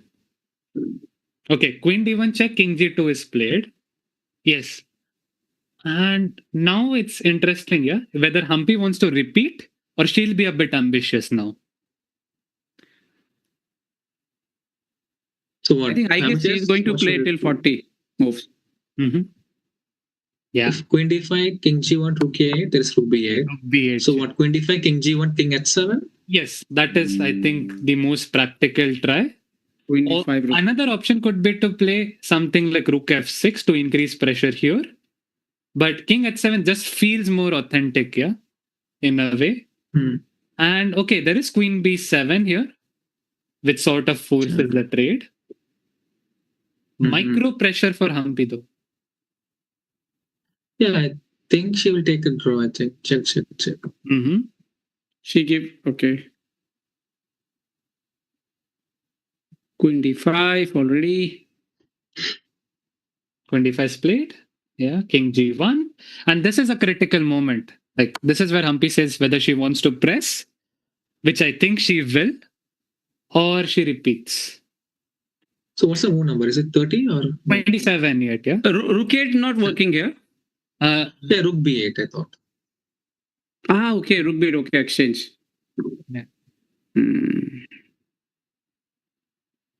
I think it's wiser to go for draw. I mean, 2 minutes for 12 or 13 moves.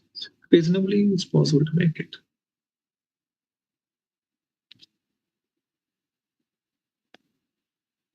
So assuming the sensitive draw, yeah, tomorrow's open choice is very interesting. What kind of strategy will she employ? She want to play a long game, strategical game, or she wants to prepare theoretically? The last classical game between them, I think, was in Pune Grand Prix, where Humpy won, I think, that game, no? Yeah. From white. Okay. From white pieces against Divya. Right. Achha, what was the opening? Any idea? English. It's just c4 and f3, g3, yeah? It was knight f3, knight f6, c4, c5, knight c3, knight c6, g3, d5, cd, knight d, bishop g2, g6, and this h4 line. Okay. Yeah, that's still fine. What is much comfortable after h4. Shagri, remember all, huh? That's my job. Opening preparation is my job.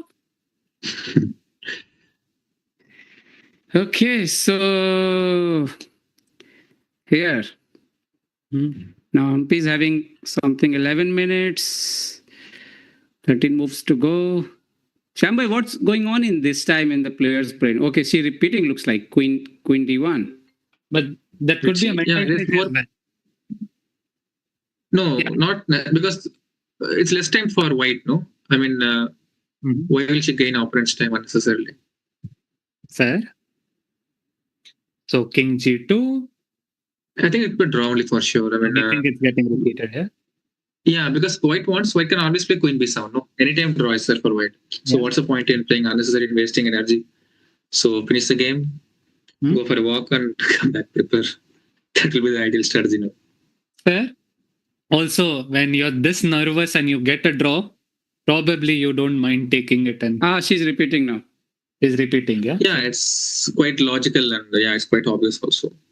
From players' mindset. I mean, we being sitting here, it's easy to say play this, play that, but the players' mindset is very, very difficult. And Shyam, what do you think? This is psychological. This will be the victory for Humpy. Basically, draw with black. I think I see that way. It's not because of initiative, all those kind of thing. Draw with black, she will be happy for sure. No. Once they will get back, Divya is also going to check her game. Humpy also, and after that, that will impact little bit. To certain extent, to certain extent, as Kushagar mentioned, the d5 was winning right away, instead of bb7 and d5, something queen e2. After bishop f3, queen c8, what was winning? Queen e2 right away was winning, right? Yeah, instead of bishop into b7. Like how big advantage? Is it clearly crushing or any some light chances for black? Almost crushing. Crushing. Move 14. Yeah, because I think king f8 was the big blunder. No? King d8 need to be played. Yeah, but it's not easy. I think they're still playing, yeah? By the way, we have 8,000 people watching now. And, we are towards the critical moments of the final game. The players are still continuing, yeah? They're not ending it. Yeah? No. It's because of 30 moves, yeah? Probably. But if repetition, no one wants to claim, yeah? Yeah, they look at the arbiters. Do you have the video? Yes, we do have the video. If you could check our Zoom screen.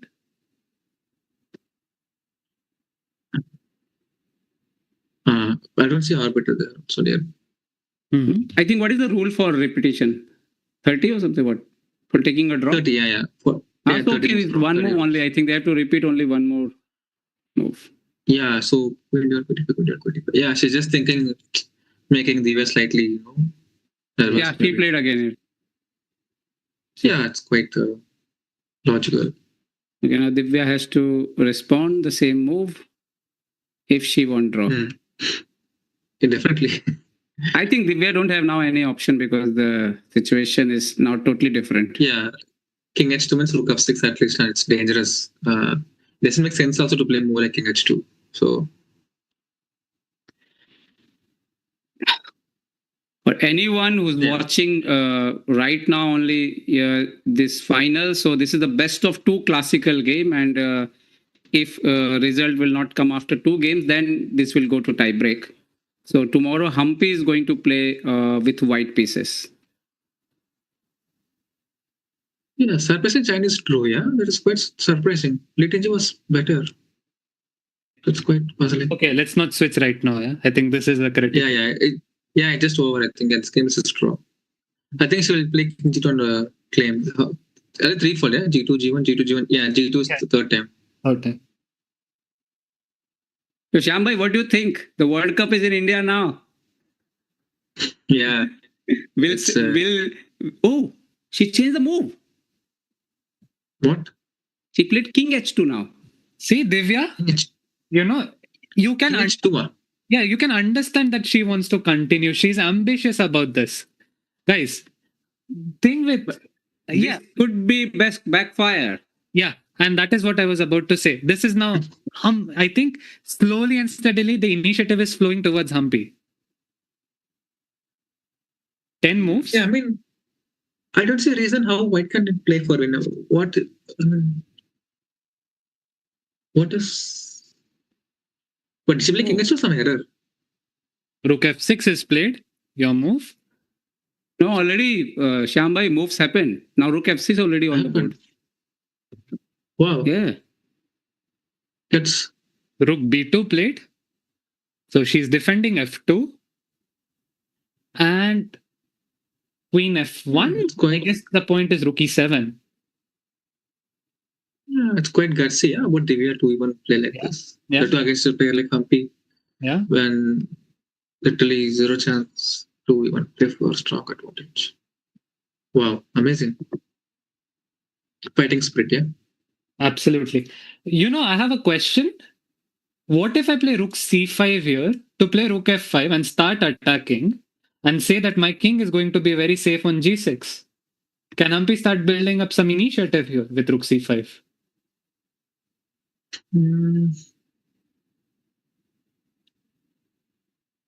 Rook c5, rook f5. Yeah, makes sense. Yeah, d1 queen is defending d6, so you have time to do everything.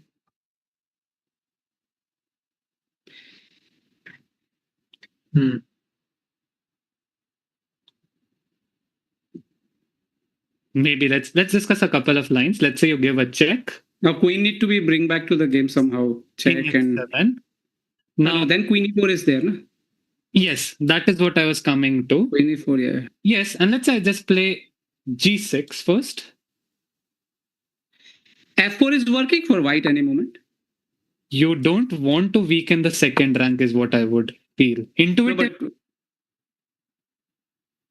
Also, I think f4, there are some ideas with rook e6 associated. Yeah, but there's queen b7, queen f7, yeah, perpetual. Yeah, so I don't probably. Even mate, I don't know. Yeah, maybe f4 works, but I don't want to play f4 in a way. Yeah, probably king g2 and keep everything compact. Wow. Yeah, but Divya is showing ambition. Yeah, she still believes in this position, and this is something we have been talking about, right? Like you get in a better position and you feel like you are better even when you are not better. Yeah, that feeling doesn't go away, and that usually backfires. But I don't think Divya is thinking here better. No, na. But how white can feel here she's better? Because now suddenly black pieces are fine, na? Maybe because of that outside pawn, but no, her king will be weak otherwise, no?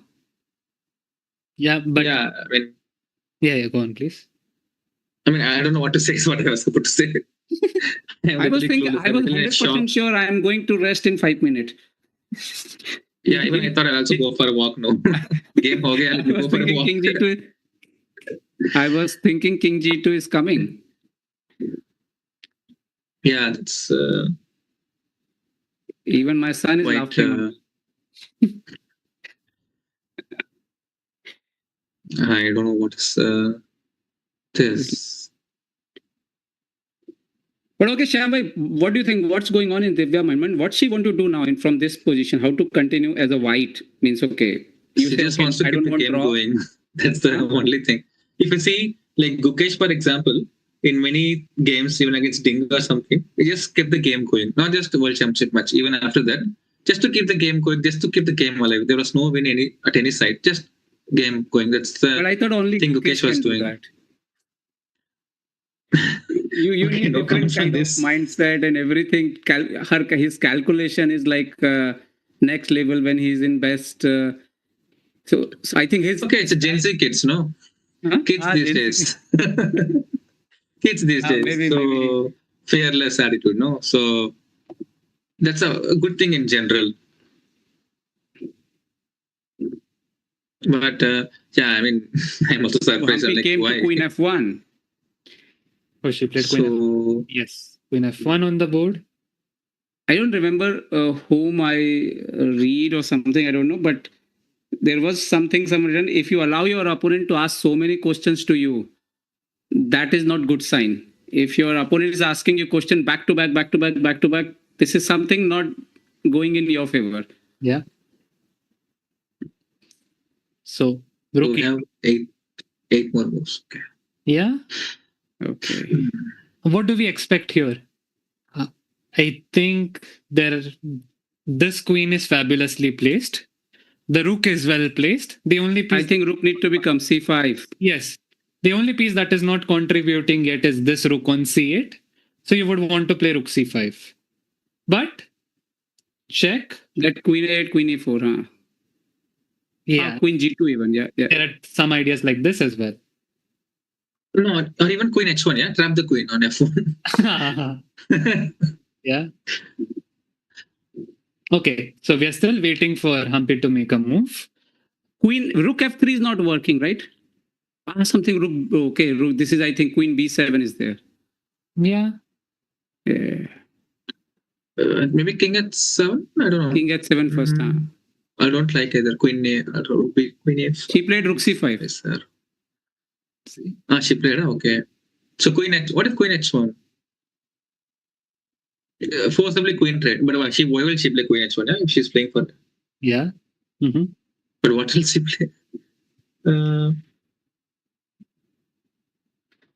Now, for example, queen a8, king h7, queen h1 or g2, whatever. Queen g2 will be better. Queen h1, I think queen h1, king h1, rook f3 will come then. g2 will be better. No? Yeah, rook f3 then I will thought be then. This should be a draw, right? I mean, close to draw. No, I thought queen g2, black will go some queen d1 something. And then you have queen e4, rook b1.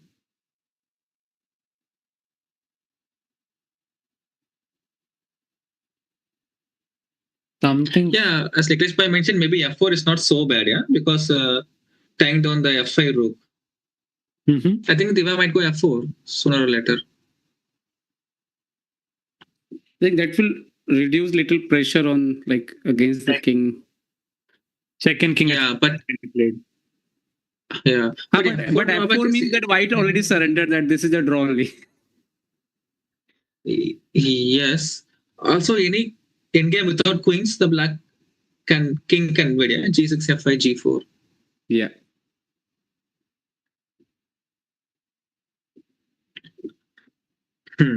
Interesting stuff. But okay, that's what anyway audience wanted, no? Some kind of adrenaline rush. That it's not a boring draw. At least. Our Chessbase India poll, people are voting 63% almost voting for Divya.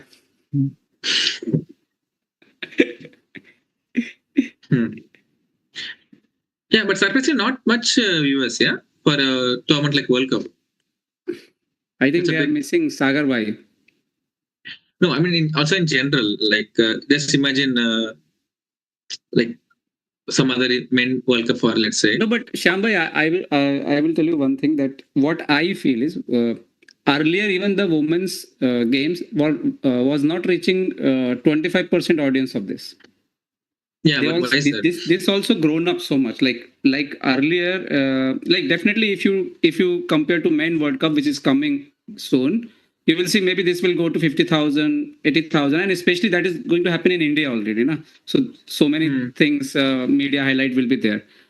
But compared to previous time, this already grown so much. Now players are watching women's video. I will just give you an example from my Hindi channel, for example. Earlier, if I put the videos of Divya and Humpy, compared to today, the reach was like 25%.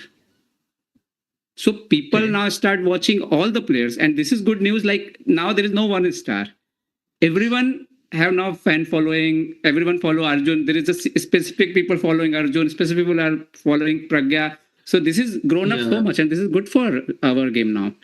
Yeah, but I mean, still the numbers are quite less. See, I mean, all these are grandmasters and not like basic.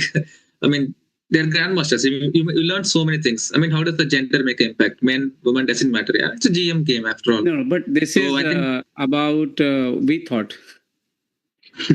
But not public. I was a bit like this. puzzled actually. Yeah, I mean, a bit. I think F4 happened. Yeah, your move. Yeah. Niklesh Bhai from Spain guessed the move. Yeah. That will happen in Batumi.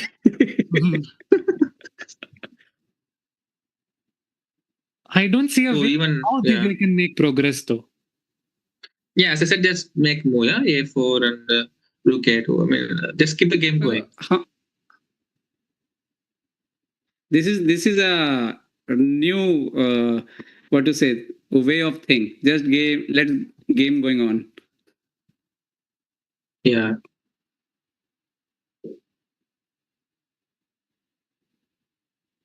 So Shyambhai, you are living in Chennai only these days or base? Yeah, where else?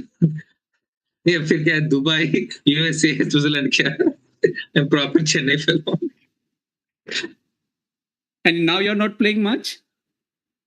I wish. Every now and then I feel like playing, but with the training schedule, it's very, very difficult. And I mean, the guys I'm training are like, it demands so much of my time. I mean, the numbers are quite more, like about 2-4, let's say, I'm training 10 to 15, even 20. So it's quite hectic. But I wanted Whenever to play I come to Spain, I always remember Shyam Bhai was like winning all the tournament in Catalan circuit. Yeah, they stopped that event happening. That Moncada Open, I won 3 times something. Next year they stopped only. I'm winning rarely one event. Kyun? No. Just make it happen. They actually, that person who was organizer of Moncada, he wanted to just complete 25th edition, and he went back to his country. He's from Cuba somewhere, I don't know, but he went back to his country.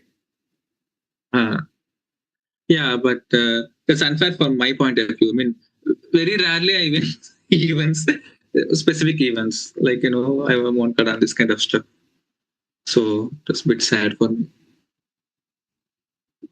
So, okay, so Humpy played d5. Why d5? Now c5, c5 rook is a bit... Yes, little hanging.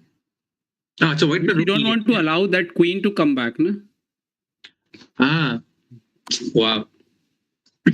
Rook b5 and make a perpetual. Or play some king g6, yeah? Taunt your opponent. Show up the mate if you can. But it's not losing, right? King g6, I'm a blundering. Rook e5, yeah? Yeah. Over a game. Yeah, we have to be careful. So, could she have played rook e5 here?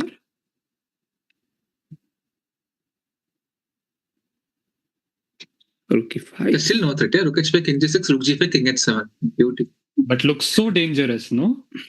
Definitely, yes. I mean, yeah. There is no g6 again, rook e8 and queen f8 might just come in. Yeah. And I think currently the rook b5 is the best move. Yeah. You need to make a perpetual. If the rook moves... Okay, so if I go rook d2... Rook b1. Rook b1, queen d5, right? I'm controlling everything. Okay, good point. So what do we do here? Yeah, not easy. Computer says rook d6, which is not what you want to do after rook b5. Suddenly, okay, Divya starts. But maybe rook d6 to support the d5 pawn and then come to rook b1. And then something like queen c8. And threat is this. The game keeps... Wait, what is white's threat here? Why can't I go rook f6? Is it a blunder? To go rook b2? Am I losing our spot? Not really, but... Not losing, yeah? Okay. Yeah. But... Because for me, as long as I don't play that, I'm like, okay, that's a success for me these days. Humpy played rook b5. Oh, she played it, yeah? Classy. Yeah. You have to see how Divya did after Humpy played rook b5. Really? She missed it, yeah? That means... No, she's like this. So she missed it. Okay. I hope she felt that way. It's not like, wow, you found this. I hope that was not what she meant.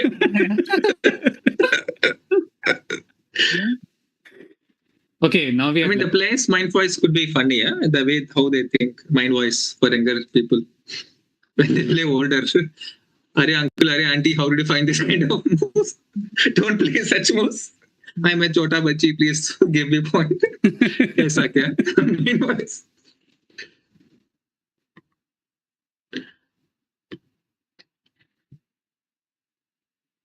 So how many moves are there? We are in what, 35? Yeah? Oh, rook h8.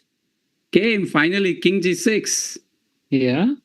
30 seconds now. And 4 moves. Yeah, there is nothing like rook h6, yeah? That's happened in Carlton Karakin. Yeah, order. You know your classics. That is classic, yeah? I thought Ali Khan was classics, Ali Khan Kabulanka. But times have changed, yeah? Yeah. Gen Z kids and the boomer. Divya, okay, this is draw now. So she took, yeah? She took b5? Yeah, she took. But rook b2 was more to the point, yeah? But why did she panic? Maybe she missed rook b5 and then you just want to make it clear, yeah? Okay. She's like, okay, you're playing well. Okay, Yeah. you deserve half a point. That's how she felt. Yeah. Yeah. Good defense, Mataji. Okay. But what Divya is thinking now? Gets 3. Yeah. Wait, can Black play for win by any chance? King H1, Rook E6? Oh, F5. Rook No, B1. Rook B1. Rook B1. Then you play Queen F3. Yeah? Draw. Yeah, of course. Just to show I'm also playing for win. Yeah. It's like,